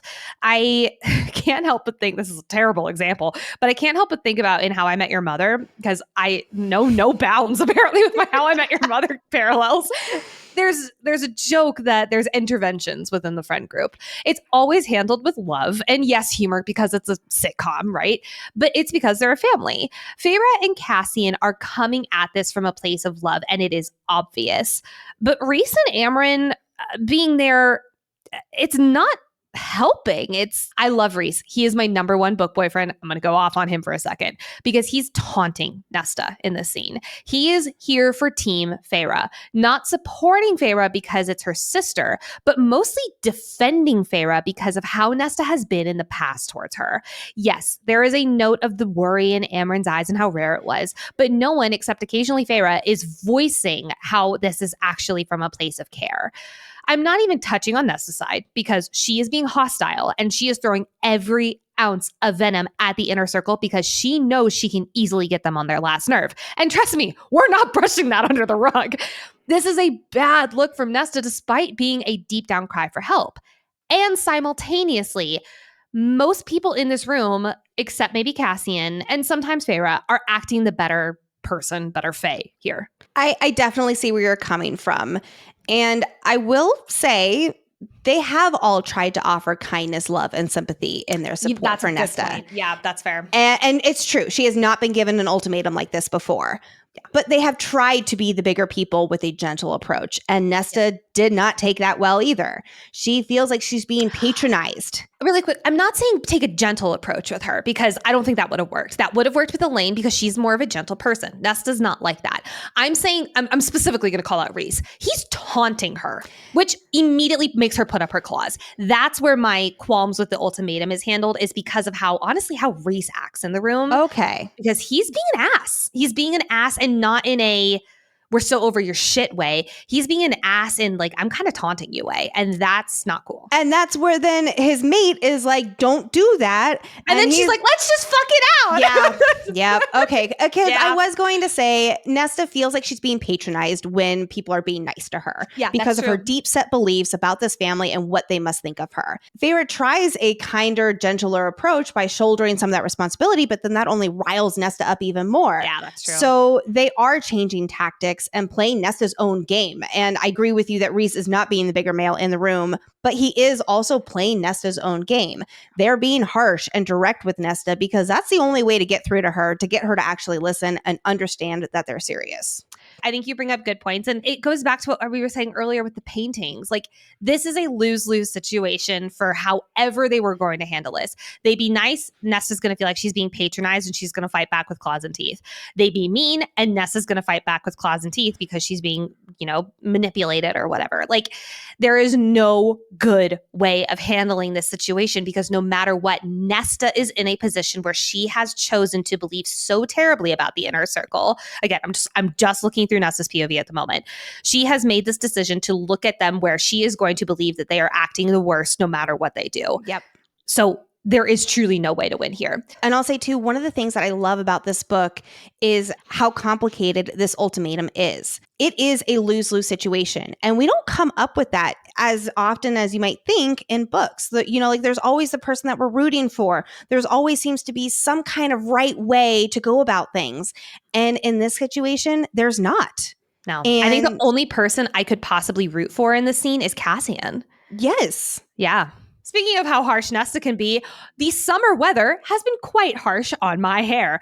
The heat, the dryness of Colorado, it normally makes my hair so dry and brittle. But Nicole, it'll be better in the winter because, it's snowy and wet. You would think, wouldn't you? But it's just cold and dry here. And that used to reflect right back into my hair. The fact is, even if we're not aware of the environmental changes in our day-to-day, our hair is. That's why we recommend Prose. Prose makes beauty personal with truly custom formulas that could not exist without you. Each and every bottle is made to order. They literally even have your name on it. It's so much fun. And it's based on an in-depth consultation that covers everything from your beauty goals to the weather and water where you live, like for us in Colorado. From millions of possible formulas, only one is uniquely yours. And Prose only uses naturally powerful and proven effective ingredients, selecting from over 185 clean ingredients to target your specific concerns and goals. Since I switched to Prose, I've noticed my hair has been holding color longer. I also use a hair growth supplement from Prose, trying to grow my hair out so that we can balayage it. And you can tell if you're watching on YouTube, my hair is growing out quite a bit. I'll look different next week because I'll have my new hair, but it's made everything so much easier. My favorite, though, from Prose is my leave-in hair conditioner. It's helped so much with detangling my hair throughout the day. It used to feel like straw and just like tangle up in knots really easy. Now look how soft it is. It's so soft. I love it. Prose is so confident that you'll love your results that they're offering our listeners an exclusive trial offer. 50% off your first hair care subscription order at prose.com/fantasyfangirls. That's prose.com/fantasyfangirls for your free consultation and 50% off your custom routine. Prose.com/fantasyfangirls. Okay, I need a Nesta break for a second. So we're going to pivot our conversation just for a moment because Cassian is called into the High Lord's office. Office is kind of an understatement because it's a 2-story atrium. Naturally, Rhys is ready to give Cassian bigger responsibilities in the inner circle. After spending 4 months with the Illyrians and soothing the unrest up in the mountains, which I would actually argue real quick, that the death of Callan was actually what soothed the unrest. And as we covered in our Frost and Starlight episode 2, Azriel killed him under the like radar. We are absolutely convinced he got him killed. So technically the unrest was soothed by murder by Azriel. So debatable here is what I'm saying. But Cassian was also helping out families who lost loved ones and making sure they're taken care of, especially after the war. He's doing so by helping them out, by listening to them, and making it very clear that if they rose up against Rhysand, they would have hell to pay. Cool. So basically, he was the courtier between Valaris, the Court of Dreams, and Illyria, which, as Rhys tells him, it was a test, apparently. And because of how well he did during those 4 months, again, I would argue that some of that was Azriel, but that's fine. Rebuilding ranks, overseeing training, picking out new promising warriors, and more. Rhys wants to put his wits, his empathy, and his ability to settle unrest to bigger use. Well, hold on now, because I need to go to bat for Cassian for a moment. Because, yes, Callan was taken off the board by assumably Azriel. We do not know that for a fact, but we definitely think so. There was still a lot of cleanup. There was a lot of unrest that was deeply set among all of the clans. And because they did not have that poisonous person going around and making everything worse, he was able to wrap things up and get it all fixed up. And now they're at peace. Okay. That makes a lot of sense. So I gotta defend him and how good he is at his job. Well, then, so Lexi, the promotion to Cassian the courtier, it is a go. It obviously makes so much sense. Rhys is assigning Cassian to look into the human queens on the continent and deal with them. I have so many questions. I'm pretty sure you have a lot of questions too. What does this vague mission mean? Especially since Cassian, he can't be a courtier around the human queens. Like, we all know that you can't just like go into their palace and hang out with them. That's not an option here. And what the hell does deal with them mean? And we don't know anything about the crown or the Dread Trove right now. So it's like Cassian's mentioned that he's been an assassin, he's been a warrior, he's been a leader, and that he's just never been like a courtier. This sounds like assassin work to me. But Cassian's not a courtier. He is a general, goddammit. Isn't that enough responsibility? Okay, so it begs the question, why does Rhys give Cassian, of all people, this mission? After all, this is outside his area of battle expertise, and it's regarding a delicate matter to help ensure another all-out war is not at their doorstep.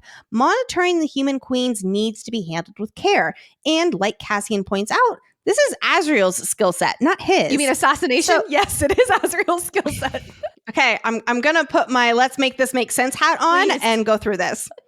So number one, Azriel and the rest of the Inner Circle are too busily handling other political missions. I would argue this is literally Azriel's job, and it was what he was previously doing last we knew in Frost and Starlight. But anyway, I'm making this make sense right now. Azriel and Mor are the two people who would be best suited for this mission and acting like courtiers. Or, well, I guess Mor is, Az of course works in the shadows. But Az is swamped with his other work, and Mor is still focused on Valahan.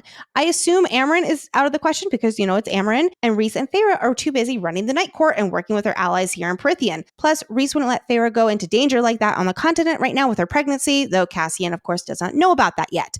Cassian apparently doesn't have a whole lot on his plate right now. So Rhys feels it's appropriate to give him a promotion of sorts from being, quote, just a general. The Illyrians are at peace, at least as much as a warrior people can be. They aren't currently at war, so Cassian has no armies to actively command. Sure, he's about to start training Nesta, but that seems to be mostly it. So his presence is required elsewhere, where he can play politics by standing in the open to glean information, versus how Azriel works strictly in the shadows.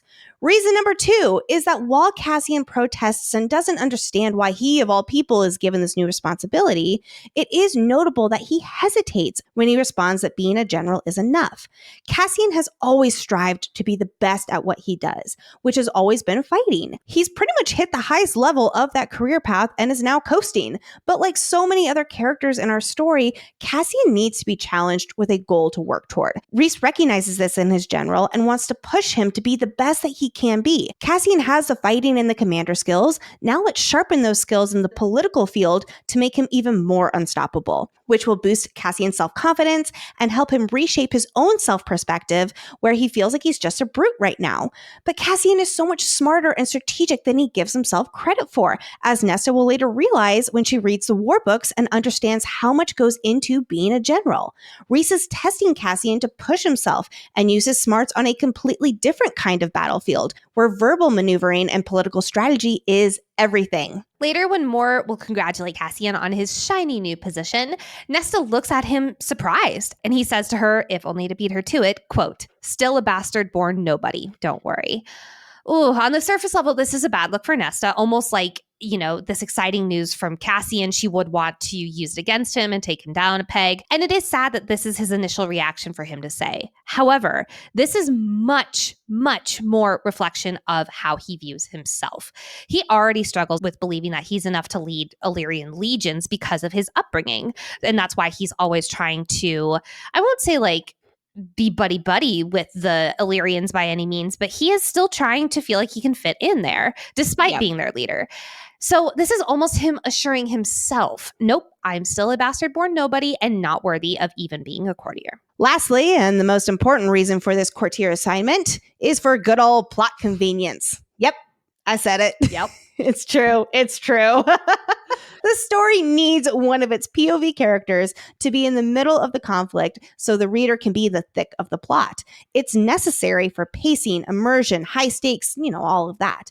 So SJM needed to figure out a way to put Cassian in that position that we readers need as we follow the story, and making him a courtier was apparently the answer. As Mor winnows Nesta and Cassian to the House of Wind, here's a reminder about the House of Wind rules. No one can winnow directly inside thanks to its heavy wards, so you either have to walk up the 10,000 steps, or winnow and drop a terrifying distance to the veranda, or winnow to the edge of the wards with someone who has wings to fly the rest of the way in. The latter is how Nesta arrives here. We still don't know how everybody who shows up for the Starfall party get here, but or anybody else who goes to the House of Wind for these meetings that Farrah and Rhys have. But anyway, they walk up the 10,000 steps, and that's why there's so few people at these meetings, because they don't want to do that. God. Unsurprisingly, Nesta is beyond pissed to be back here, and simultaneously, she doesn't care about what she's in for with the training and the work in the library. Quote, let Rhysand and Farrah and Amren and Cassian make her do this bullshit. Let them think it could somehow make a lick of difference. Nesta has clearly given up on herself and is just going through the motions before the rest of the crew also come to the same conclusion and give up on her. She refuses to call this new residence a home because that word is foreign to her. She's never had a home. Her apartment wasn't, or her father's fancy new house, or the cottage, or even their glamorous manor before that, which I found interesting, by the way. The concept of home is foreign to Nesta. She's never had anywhere to call her own, to make her feel comfortable and safe and to be herself. And this is one of the things that I love about her and the house's relationship that I just can't wait to explore throughout this deep dive. Oh, I cannot wait until the best character of the ACOTAR series, the House of Wind, enters the chat. I'm so excited. I also want to note that when Cassian is giving her the rundown of the house, he mentions how Asriel will be up here because he stays at the house rather than the river house. Cassian says it's because Asriel likes his space, but I wonder if there's actually more, or Elaine, to it. Is it because he wants to stay away from Elaine, like he doesn't want the temptation, but he's also stayed up here for a while? Well, who else lived at the townhouse that was Mor? And maybe he wanted to stay away from Mor and didn't want the temptation with her for 500 years. Interesting. Maybe. I think he also just really likes his own space. Oh, I definitely think he likes his space. And I also think that there's more to the situation there. Speaking of more, before winnowing up to the House of Wind earlier in this chapter stretch, we catch wind that something is wrong with Mor. There's darkness in her eyes, and when asked when something's wrong, she just says nothing. Later at the Riverfront Cafe, or the Riverfront Starbucks as I call it, Cassian notes that there's still something eating at her, but he does not pry. We know that she's upset about Valahan and them not wanting to be their allies, and she feels like it's a failure reflection on her. However, I feel like there's something more to the story here. Is there another reason? Crack theory, Lexi, are you ready for this? What if her and Vivian's sister had some kind of falling out or whatever, or her and someone on the continent had some kind of falling out, or maybe she just had a realization of like, man, like I really don't like coming back here because it feels like I can't be myself or whatever. Basically, I'm saying I think that there was something wrong romantically that happened, and it's making room for Emery. Ooh, yeah. I do love that. I had been thinking along the lines that we know Eris made a deal with Kier, and nobody knows exactly what that deal was. But it seems like she and Rhys do know. And so I wonder if that has something to do with it. Ooh. And she hates that she's in his debt. And yeah, we don't talk much about that this episode just because there's so much else, but we will definitely be getting into that whole Eris thing later. Oh, I can't wait to talk about Eris. I'm so excited. Being at the House of Wind, though, instantly reminds Nesta of another time over a year ago when she had first been turned High Fae, and her and Elaine were taken to reside here for weeks after the Cauldron. During that time, Nesta was basically doing everything she could to hold on to dear life, and more specifically, begging Elaine to hold on to dear life. Nesta barely had a moment of peace or sleep in fear that Elaine would walk off the veranda, jump out a window, or throw herself down the 10,000 stairs. That's terrifying. This house is remote as remote can get for Nesta. And while on paper, it's the perfect place for her to be thrust into this new environment and behavior. But this is also a very layered environment with the stress from making sure Elaine didn't fully break apart. Elaine, who has now become the adjusted one out of the two of them, and that's Nesta, again, just looking at that as another way that she has failed in herself. But there's one small solace in this remote Redstone house, a small private library on the same level as Nesta's room. home. And back in those first weeks after the Cauldron, Nesta discovered smutty books, as Cassian calls them, and she devoured them, quote, desperate for any lifeline to keep her from falling apart and bellowing at what had been done to her body, her life. This feels so much like one of those moments that SJM poured herself into this character. I guarantee you this was one of the things that kept her afloat while she was in a really dark place, just as it is with many of us. Using books and stories as an escape for us in dark time, this is something many of us can relate to. And I'll say insert your genre here. Romantasy, fantasy, smut, whatever, etc. They are some of the greatest lifelines for us to ground to any semblance of ourselves in times when we need escape. To be able to be taken out of our own lives for even just a little while is sometimes the difference between breaking down and holding ourselves together. And that's exactly what Nesta found with reading. And I think it's very meta too, because as we were saying at the top of this episode, so many of us can relate to Nesta with our own struggles. And so I think too, with this book being rather smutty as well, it is our own way of also escaping, of this being the help that we needed, the way that smutty books were Nesta's way of helping. Yes. Also, Nesta, as someone who feels everything, which is exactly why in her own life she's so desperate to feel nothing because it's painful, it makes sense that Nesta would relish in these types of stories. It gives her an opportunity to feel someone else's emotion and bring back that human side of her that she's cut off completely from, especially given that the books that she loves are romance. They're smutty. They deal with love. Remember earlier how I mentioned she was never raised to cherish love. This shows us right here that her core wants the opposite. Upon their arrival at the House of Wind, Cassian stays as cool, calm, and collected as he can. He lets her know she'll be staying in her old room, and his level is one above. And when she inquires why would she need to know that, he teases, quote, in case you have a bad dream and need someone to read you a story, maybe one of those smutty books you like so much. Cassian. He's walking a thin line of playfulness, assertiveness, and casualness. As always, letting Nesta know he won't back down from her, but he's also open to a normal conversation with her. Nesta, on the other hand, is certainly not ready for a normal conversation with him. She even considers reminding Cassian that his entire existence is paid for by Rhys because she, quote, knew that the fastest and deepest way to annoy Cassian, hurt him right now, would be to strike for that, to make him doubt the work he did and whether he deserved to be here. Nesta, your entire existence is also on Rhys's dime. And the fact that she doesn't even see that. Yep. I'm proud of her for not, I'm not going to say proud. I commend her for not saying it. But the fact that she even knows that the quickest way to strike true is by demeaning him in this way. Oh, that's bad. That's a bad look. There is a moment where they're silent together and Cassian finally says, quote, let's hear it, Ness. And she says, don't call me that. He wanted her in that moment to just be vulnerable and open the fuck up. Come on.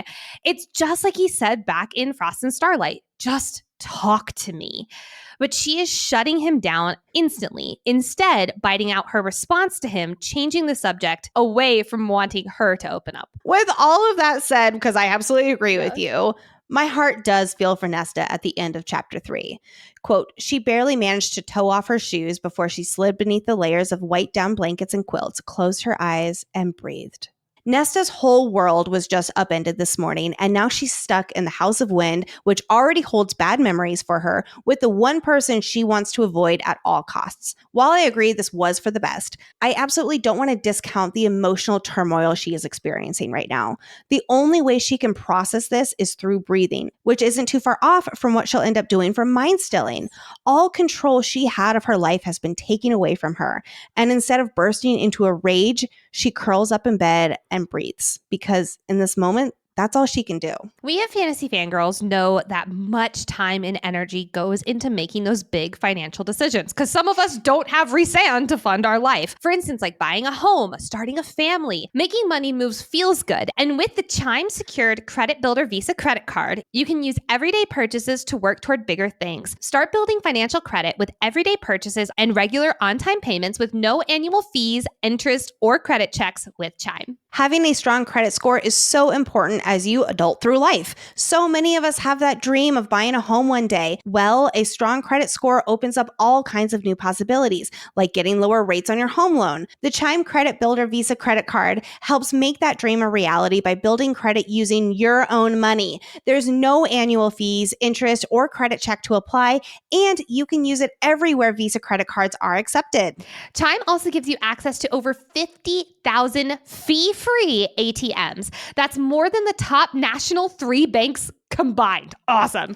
All you have to do is hop on the Chime app and you'll be able to find whichever one's closest to you. Turn everyday purchases into steps towards your financial goals with Chime's secure credit card. Get started today at chime.com/fantasyfangirl. That's chime.com/fantasyfangirl. Chime feels like progress. The Chime Credit Builder Visa credit card is issued by the Bancorp Bank N.A. or Stride Bank N.A. Spot Me. Eligibility requirements and overdraft fees apply. Out-of-network ATM withdrawal and OTC advance fees may apply. Terms and conditions apply. Go to chime.com/disclosures for details. Later that day, Cassian meets up with Moore at the Riverfront Starbucks to discuss his new role as courtier. But as they meet up at the Valaris tea shop, Moore first asks about Nesta and how she's settling in. Cassian says she's taking a nap, to which Moore snorts. To Moore and later to Reese, who will judge Nesta for sleeping as well, hearing that she's taking a nap is playing right into the version that they believe Nesta to be. Someone who is lazy, someone who has stopped trying, someone who is taking advantage of others. But Cassian sees it for what it truly is, a sign of her deep depression and numbness, which is why he shuts down Moore's snort with a "don't." Go, Cassian. This is not the first time we've seen this from a ACOTAR character on the page. When arriving in Valaris, Feyre, so numb and in her own depression, takes many naps, which causes Reese to deeply worry. But that is not the case here. Because as Moore continues, quote, "We'd be better off throwing Nesta into the Court of Nightmares. She'd thrive there." Oh, coming from Moore, this is about as low of a blow as you can get. And I think of all the members of the Inner Circle, Moore honestly might have the lowest opinion of Nesta, and quite frankly always has. I think a part of that is because she and Nesta are polar opposites in many ways. And the other is probably because she hates how Nesta treats Cassian. Moore sees only the surface level anger that Nesta throws at Cassian, whereas Cassian sees what lies actually underneath. I also want to highlight that Nesta does also represent Cassian being taken away from Moore, not as a lover or a romantic option, because as Cassian notes, their one night stand 500 years ago, there had never been romantic feelings, and instead there's always been a familial bond, which I would argue is at odds with the bonus chapter that we read in A Court of Mist and Fury, but whatever. Instead, Moore views Nesta as taking Cassian away from her as the buffer between Moore and Az that Moore has counted on for literally 500 years. But as Cassian notes, going back to the Court of Nightmares, this is a place that is the exact sort of existence they're trying to steer Nesta away from. Honestly, I believe Nesta would end up ruling the fucking Court of Nightmares, and then Reese would have a much bigger problem to deal with more regularly. So that's how I interpreted Moore's statement about her doing well in the Court of Nightmares, that Nesta is cruel and cold enough to do well there, despite the patriarchy. And coming from Moore, that's certainly not a compliment. I think also another reason why Moore has been so at odds with Nesta is because she sees her old life in Nesta. She sees some of her really mean female family members and sees that reflected in Nesta. And so she's like, she doesn't belong here in the Court of Dreams. She should be in the Court of Nightmares. I don't think that it's because she thinks that Nesta is going to be treated the same way that Moore was, kind of like the punishment that Amren was wanting of throwing her in the dungeons. But I do think it's more of a reflection of Nesta would do great there because she is so terrible that she would rule them all. Damn, I think you're right. Well, and I think that how Cassian and Moore are viewing this is really the big part of this conversation. Often it is so much easier for us to just like throw our hands in the air and say, this isn't working, I give up. And that's exactly what Moore is saying. Just like dump her in the Court of Nightmares and we don't have to deal with her anymore. And sometimes I will argue that is necessary. Sometimes it's good to know when it is time to quit, when it is time to say, I cannot do any more in here and I need to step away. However, on the flip side, what Cassian, Feyre, and Elaine are seeing, and I would argue Amren too, and maybe Reese, but they're choosing the longer term, more difficult route. And sometimes that is necessary. But Moore is saying, just dump her, let's get rid of her. It's very short-term thinking. Whereas Cassian is saying, no, we want her to eventually not be on that path. So we're going the more difficult route. I think too, they understand how much trauma Nesta is currently not dealing with. And they have all been on their own trauma journeys.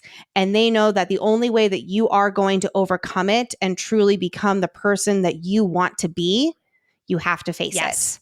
Last thing I want to know before we dive into politics out here, Starbucks, is how Cassian says, quote, he and Moore always had this kind of relationship. Truth at all costs, however harsh. This is a little awkward knowing what we know. And there's a big truth that Moore is not telling him, whereas he feels like he can be fully open with her. We talked about this endlessly in ACOFAS, so I'm not going to beat a dead horse here, but lines like this do make me wonder what Cassian's reaction is going to be when he does learn, because I'm assuming they are going to learn eventually, the truth behind Moore's big secret. And he right now trusts her so fully and undeniably to tell the truth to him. Is he going to have a bad reaction? Not with the knowledge itself, but with the fact that what this says about Moore and her trust with him. I think that she's using her power of truth in some ways. Ooh. Only because I'm holding on to the fact that she actually uses her power, whatever that is. You know my thoughts on her power, but I can't talk about it right now because we're not in Maasverse Madness. While today's Suriel Teatime will largely cover this topic, let's recap the news Moore brings from the continent, because it's not good, friends. As the Night Court's emissary, Moore has been trying to work with Valahan, the ancient mountainous Fae territory across the Northern Sea. She's been trying to get them to sign the new treaty, but they don't want to, because they believe a war against the humans is on the horizon, and they hope to carve out more territory from the human realm for themselves. As Moore says, quote, I don't think Valahan is interested in peace or allying with us. Oh dear, that's rough. But again, more on all that in today's Suriel Teatime. Bottom line, Moore is spending most of her time these days in Valahan doing her best to form an alliance or at least stop them from jumping straight into another war. And plus, she's probably hopeful for more information as she spends time there. These Fae territories aren't the only thorns in the Night Court side. Moore offers more information about the human queens, which monitoring them for suspicious activity is now Cassian's new job. Moore tells him that he won't get near the human queens, but they're definitely up to something. Cassian thinks about the people who have an in with Vasa, aka one of the queens who would have an in with the other queens, and his mind immediately goes to the Night Court emissary, Lucian. But as Moore notes, Lucian is no longer fully trustworthy to be unbiased with how close he has gotten to Jurian and Vasa. And we're not taking any shots at Lucian here. It's simply a fact from Moore, right? Exactly. Yeah. Moore, I will say real quickly that I love how Cassian is like, well, if I can't be a courtier with the human queens, then I can be somewhere else. So he already has that pivoting mindset. Yes, I do agree. But I will also say Lucian is kind of Cassian's like, ooh, Lucian's really good at this. I can lean on Lucian here. And Moore's basically Moore's basically saying, yeah, nice try, but no, this has to be you to collect information, not someone from their own little band of exiles bubble because he's not trustworthy. Cassian is nervous for this new responsibility and remember, still views himself as a bastard-born brute. So he's not passing the responsibility off to someone necessarily. He's more wanting to lean on those who he feels are more capable. And Cassian, you are capable. You are smart and intelligent. Own it, my guy.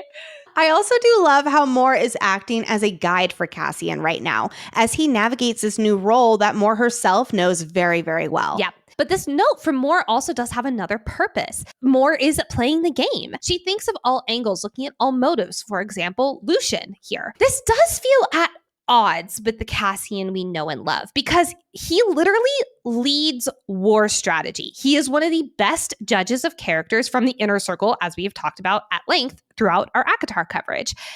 And he knows what someone truly needs in any given moment. With all of that information, it makes sense that he would be the perfect courtier because he has all of these skill sets.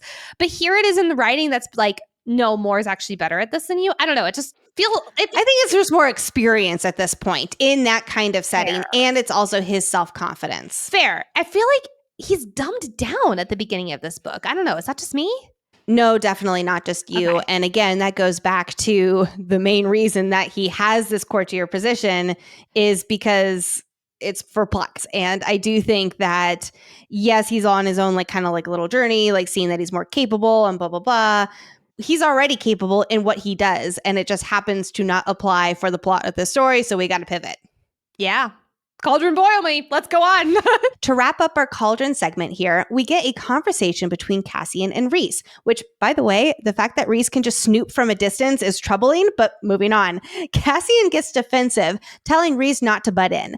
And after Rhys leaves, his mind, Cassian thinks, quote, tomorrow would be a battlefield unlike any other he'd walked into. He even wonders how much of him will be left intact by the end of it. And he is, of course, referring to his heart instead of physically. We've talked endlessly about Cassian and Nesta's chemistry and love story since ACOFAS, and it will be the main focus in our Silver Flames deep dive, so I'll keep it short here for now. Here they are in a forced proximity after almost a year of barely speaking to each other. Cassian has subconsciously known she is his mate since they met, but she has made it clear she wants nothing to do with him when he knows the truth behind the reason she's pushing him away, even if she won't admit it to herself. He's putting on this facade around her like we were talking about with his playfulness, but really he is balancing keeping his own walls up from Nesta hurting him as much as she's capable of and staying vulnerable enough to be approachable. It's quite the fine line. And I love you so much, Cassian. You've got this. Yeah. Let's turn our full attention to foreshadowing other moments in the rest of this book, as well as speculations for what is next in the series. Quick side note, one of Lexi and I's favorite types of books to deep dive are those that are filled with foreshadowing and predictions. And one thing that we were really excited to going into Silver Flames is we almost feel like we get to put on our Empyrean hats here, where we get to parse through this text and ask, is there a double meaning here? And yes, we kind of had that with the earlier books, but not even close to as much with this. So this is really exciting. But especially kind of once when we get through this initial, I'll say, character foundation. Yeah. And then it's like, once we get to the Dread Trove, woo, I can't wait. Oh my God, Narvin, I'm foaming at the mouth to talk about Narvin. I'm so excited. But first, let's do some foreshadowing, because Feyre has a shield around her, which on first read, it just looks like, Rhys is practicing his impenetrable shields or whatever. But we learn that this is because Feyre is pregnant and the shield is masking her scent so the others don't know yet. I'm so not going to lie. I read shield for the first time and I was like, she's pregnant. She's pregnant. So it was a good try. All of the mentions of the 10,000 steps, which will at first be Nesta's attempt to escape and symbolism of how weak she's gotten in her, year of really not greatness, but it will turn into Nesta's own goal that she gets to control and set for herself, which I'm so excited. Nesta saying, quote, and I'm not training at that miserable village.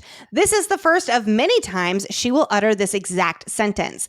And finally, it will click for Cassian that she won't train at the village, but she will train in the privacy of the House of Wind. This one is more speculative. Amren floats the Night Court Codex over to Nesta on a phantom wind. And from Cassian's point of view, he thinks, quote, that was about the extent of the magic Amren now possessed. Ordinary, unremarkable, high fae magic. This feels like it's laying the foundation. I feel like Amren's got some sort of powers that will come up in a future book.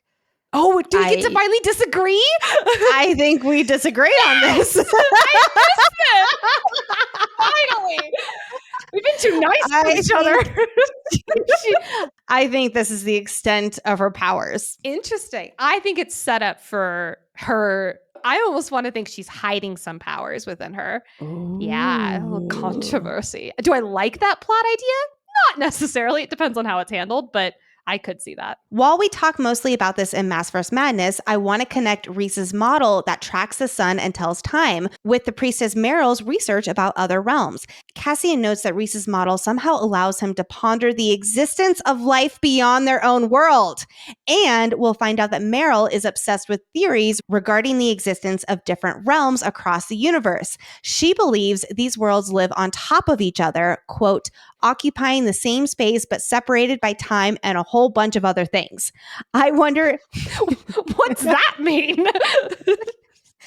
We need smarter POVs, apparently.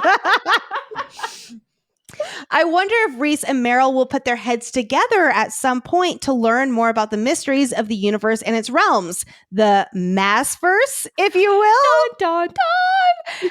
After Cassian tells Nesta that she'll be staying in her old room, she thinks, quote, as if she had any sort of claim over this place or anywhere at all. She will have claim over the House of Wind when Rhys gifts it to her and Cassian as a mating present. Can you imagine having a house you can't enter unless you climb up 10,000 stairs? Like Cassian, he has wings, he can easily get up there. But like imagine your house and you have to climb up 10,000 steps to get up there. All I think about is all the grocery bags that we always have to carry to and from. Like, man, can you imagine that after a Costco trip? Jeez. I would only eat out. And last but not least, Cassian mentioning that the queens will need something in their arsenal that would grant them a grand advantage if a war were to break out. You mean like a crown from the Dread Trove? Yes, that would do it. But side note, do you also think that in the future, the other queens are going to be a problem? Like, are they going to pair up with Coast? Like, that kind of feels like history's repeating itself. I don't think the other three queens will play a large role, especially as villains. I do wonder if there is going to be that war between the Fae and the humans. So I could see the queens, like rallying their armies or something like that to go up against, so that they could be a problem in that way. But also the Fae are not necessarily the good guys either. So our crew might be like, oh dear, how do we handle this? We don't like either side. What riveting storytelling. I love it. All right, friends, it is time to sip some tea with the Suriel. Every episode, Lexi will sit down with the Suriel, sip some tea, and walk us through a world-building topic to help us understand the world or a timeline and the people in it. Today's Suriel topic is what happened during this 9-month gap. And thank you to our Patreon, High Fae, and Inner Circle members for voting on this. As we know, Silver Flames picks up 9 months after Frost and Starlight ended, as it opens in the beginning of autumn. So today we're going to catch up with what we missed in Prythian since we last hung out with these characters. I feel like a game show host or something saying that. We'll start with a quick rundown of what's been happening in the Night Court. Remember all that Illyrian unrest from Frost and Starlight? Well, following the winter solstice, Cassian spent 4 months with the Illyrians to soothe the unrest among the warbands. He ensured families who lost fathers and sons and brothers and husbands were all taken care of, that they knew he was there to help and to listen. And in general, he was there to make it clear that if the Illyrians rose up against their High Lord, there would be hell to pay. Luckily, the springtime bloodrite killed off the worst of the troublemakers, an Illyrian named Kellon, who had been leading the charge with the unrest. The Illyrians stopped their grumbling soon after his death, which we are absolutely convinced Azrael orchestrated. Since the bloodrite, Cassian has been rebuilding their ranks, overseeing the training of promising new warriors, and making sure the seasoned ones are still in good enough shape to fight again. Replenishing their depleted numbers has given the Illyrians something new to focus on, and now Cassian mostly monitors the peace between them with occasional inspections and council meetings. But back in Valaris, the River House finished construction and is a sprawling, beautiful home. The townhouse is open to any of the Inner Circle members or their friends who want to use it. They were offered for Nesta to live there, but of course she refused. Helion has been teaching Rhys about impenetrable shields, and Farah is his mate's guinea pig. As he keeps a shield around her at all times. He penetrates her at all times. Apparently. They aren't sharing the news yet, but this is actually because Farah is pregnant. Huzzah! Last thing to note here about Valaris is that Eris somehow convinced Kyr to delay his visit to Valaris, so it turns out the Court of Nightmares did not come into the Court of Dreams in the spring as planned in Frost and Starlight, and they still have not visited more than a year after the deal was made. What the heck is going on? Like, I would be like, guys, we made a deal. My people died for this. Like, we want to go to Valaris. Now let's zoom out to the rest of the world. The Cauldron remains asleep and safely hidden in Kratea with Draken and Miriam, so that's at least good. We can cross that worry off our list. But the human queens on the continent seem to be preparing to cause trouble, or rather, one in particular. 3 out of the 4 remaining queens left their joint palace they were previously holed up in, Only Brialyn, the youngest human queen that the Cauldron turned into an old crone fae, resides at their headquarters and has been alone there for weeks now. Soon enough, we'll learn that Baron has allied with Brialyn. Boo, you suck, Baron. He caught wind of her ambitions because apparently his spies are better than Azrael. And a month ago, he went to her palace and pledged his forces to the war she intends to ignite. But the Night Court still can't take any action until Baron shows his hand because he only told his son Eris. An action would immediately reveal that, Eris is in leagues with the Night Court. Several dozen of Eris's soldiers that went with Baron to meet with Brialyn on the continent seemed off when they returned to the Autumn Court. Our crew does not know it yet, but it appears that Brialyn is already in possession of the Dread Trove's crown and controlling people with it. And she's got someone of immense power backing her, which we'll find out is Koschei, the Bone Carver's brother and an immortal death god. His one goal is to free himself from the confines of the lake where he is trapped by an ancient spell. As Vasa will say, quote, "I fear what may happen if he ever gets free of the lake, if he sees this world on the cusp of disaster and knows he could strike and strike hard and make himself its master." We will explore all that another time because, oh my gosh, do I have some things to say about that. Turning our attention to the other courts and territories, Rhys has been visiting Tamlin regularly, making sure the High Lord of Spring will both be on their side and capable of leading should war break out again. He's not very successful in his efforts to help him, though, since Tamlin is known to be in his beast form these days, roaming his Spring Court lands and not ruling it or doing anything of use while he wallows in self-pity. Baron is definitely eyeing Tamlin's territory to overtake for his own. The relationship between Tarquin of the Summer Court and Rhys has healed since the war, though not quite enough for Rhys to fully trust the other High Lord with sensitive information. And how about those new treaty talks? Well, other courts and territories have been working on it over the past months with Thera, Rhys, and Amren, especially Helion, High Lord of the Day Court, who put his 1,000 libraries and wealth of knowledge to good use for the treaty draft. Moore has continued spending a lot of time in Valahan, but isn't making much progress with nurturing an alliance or getting them to agree to a peace treaty. The Queen of Valahan asked her, what's the point of a peace treaty if there's another war approaching, this time against the humans, which might redraw the territory lines below where the wall used to be. Basically, Valahan is happy to go to another war so they can expand their territory. It's likely that Montessor and Rask are thinking the same thing. These Fae territories on the continent consider the human lands as low-hanging fruit to take, and you know what? They're also bored. Remember that these are the 3 territories that allied with Hybern for the war. Speaking of Hybern, Hybern's king may be dead, but its people on their western island are still angry, and there's concern that Hybern will rally another army and ally with these Fae territories to ignite another war, which is why it's important for our crew to figure out where and how the human queens stand in all of this. I'd kind of assume that they don't stand with the courts of Prythian, but anyway. Even after they fought together in the war against Hybern, relationships between the humans and Fae are strenuous.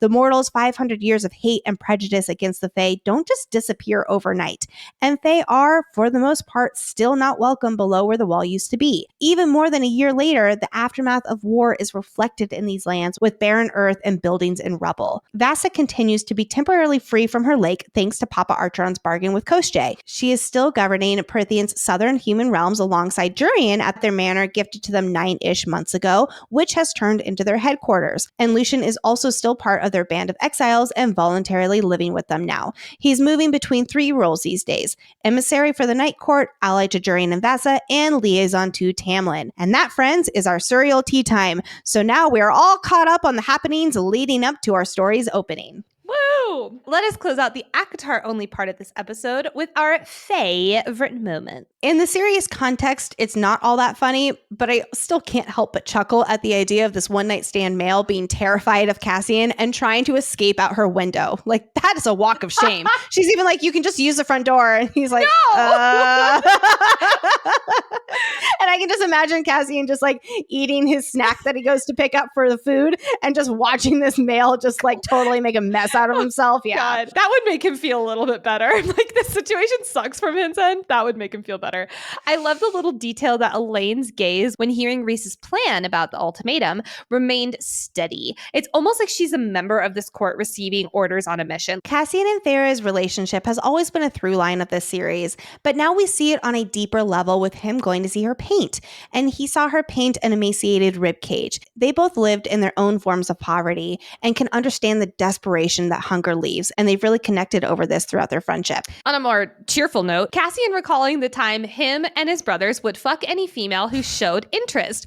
Quote, often in the same room as each other. What a sentence to just drop in the middle of the opening chapter, SJM. Wow. Moore might have taken some hits this episode, but I do love the description as she and Cassian meet up at the Riverfront Cafe. But also, Moore is described as, quote, her head tipped towards the sun, unbound hair gleaming and rippling around her like liquid gold, her full lips curled upward, basking in the light.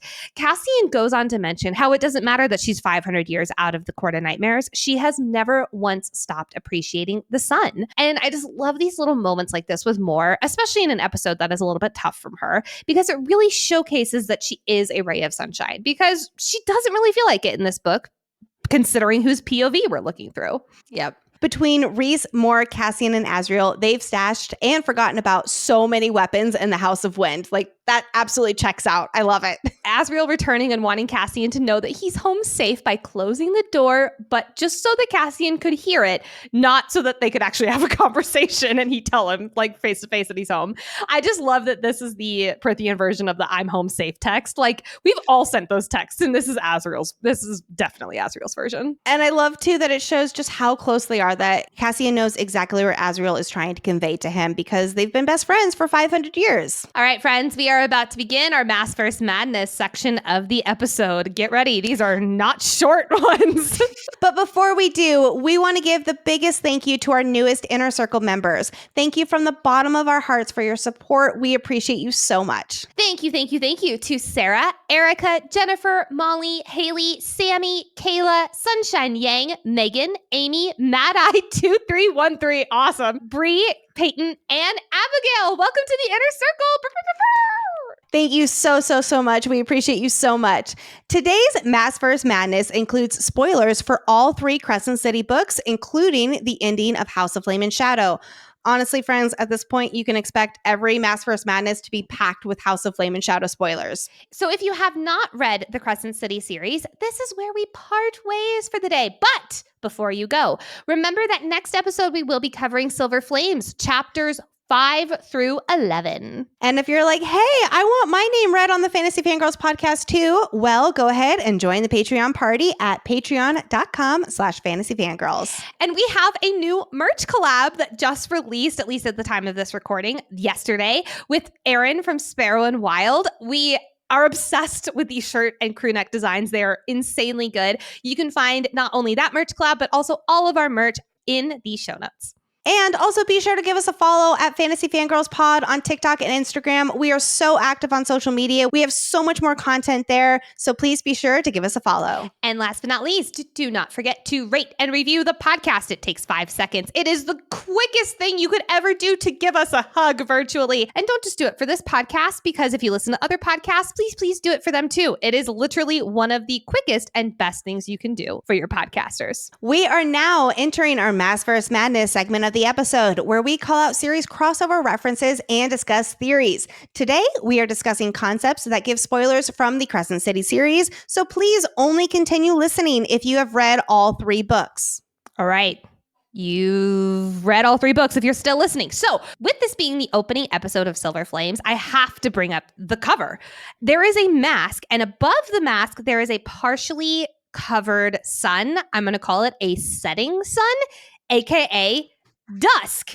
Is this an Easter egg for us readers for Nesta's future? Possibly as High Lady of the Dusk Court, especially with all these goddamn queen mentions.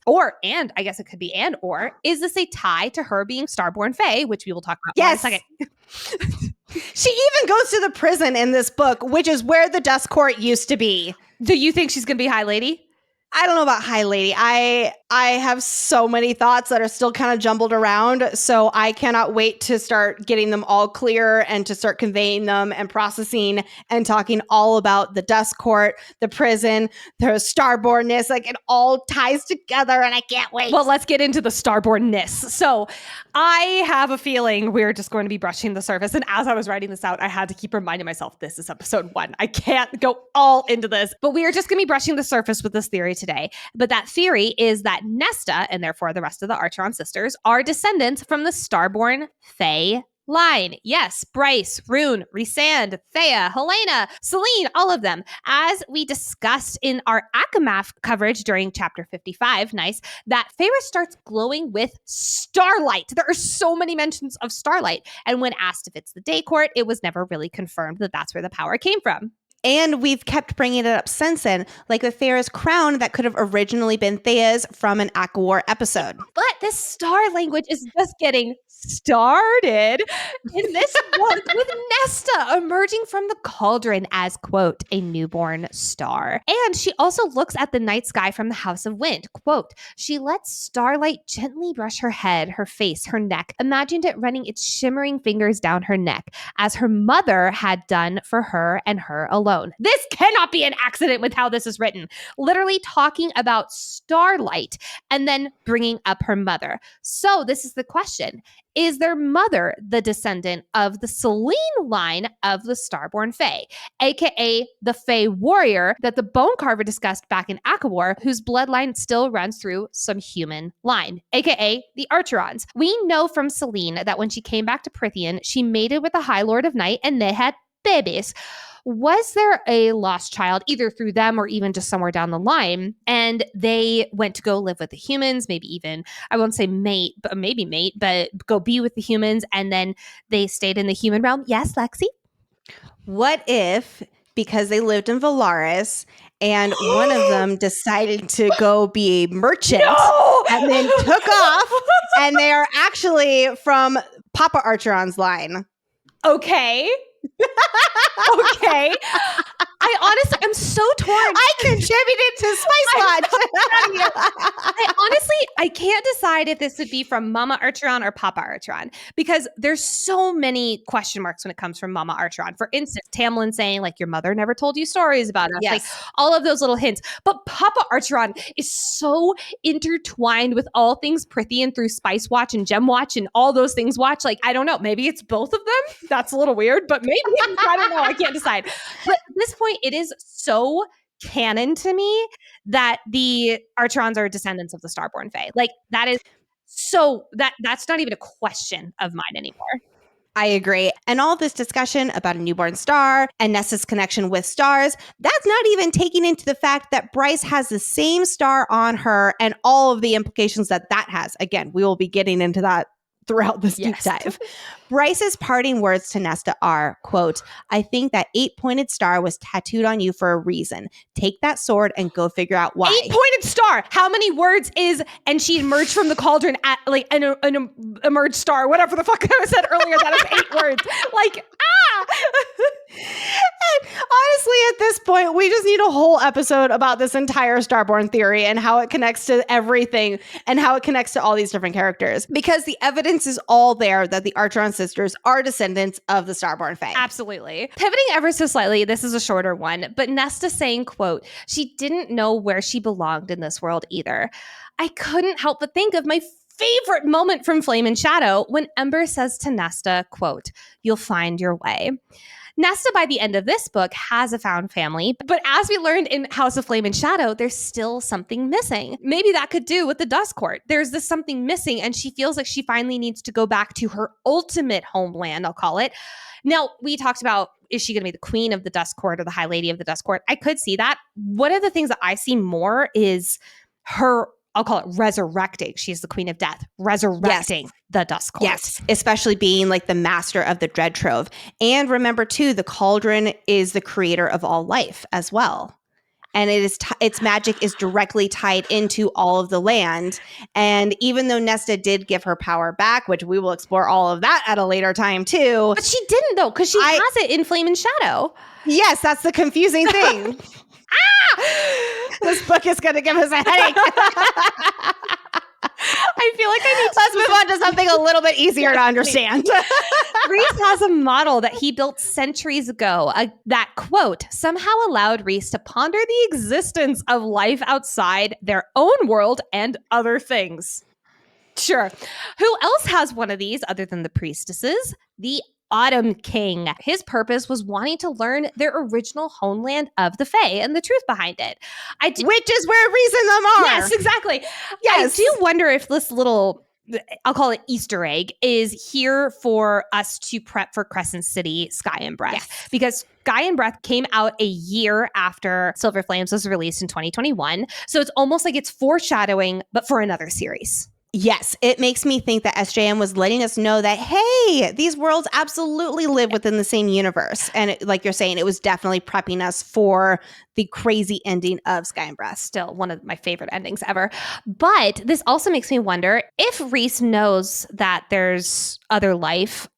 Do you think we're going to get more crossovers of Maasverse characters? Like, because of Rhys's, I won't even say because of Rhys's research, but because of the foreshadowing of Rhys's research. I think if anything, it would be from the 26th string of the harp. I don't know if, you know what I actually think, and I don't even want to say it, is that it could potentially tie into him becoming High King.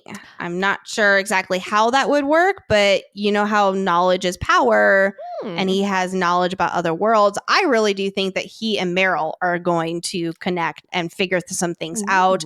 Or maybe, you know, after Bryce left, he goes to the library to start learning about, you know, how a girl with pink sneakers dropped out of the sky.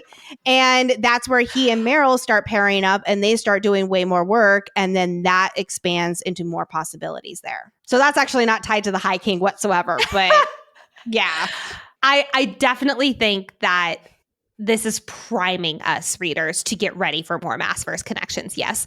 Yes. And I do think that Rhys will be a key player in those connections there. I agree. I'll say that. I am going to be very curious how SJM handles the next ACOTAR book, because if it's post Bryce landing in Prythian, they can't just not talk about that. I do think that from here on, it's going to be you have to have read this book in order to read this book, and it is going to get a little bit complicated. I genuinely do hope so. I hope that it is, you have to have read at least Flame and Shadow, because yes, there's a lot of information, and yes, it's going to start getting complicated. If SJM tries to dance around the fact that a girl with pink sneakers was here in the realm, that's going to get more complicated, especially if this is post Bryce having been in Prythian, which I can't. And then the entire download that Azriel and Nesta did receive, well, too. And the fact that Celine looks like Rhys's sister. Like,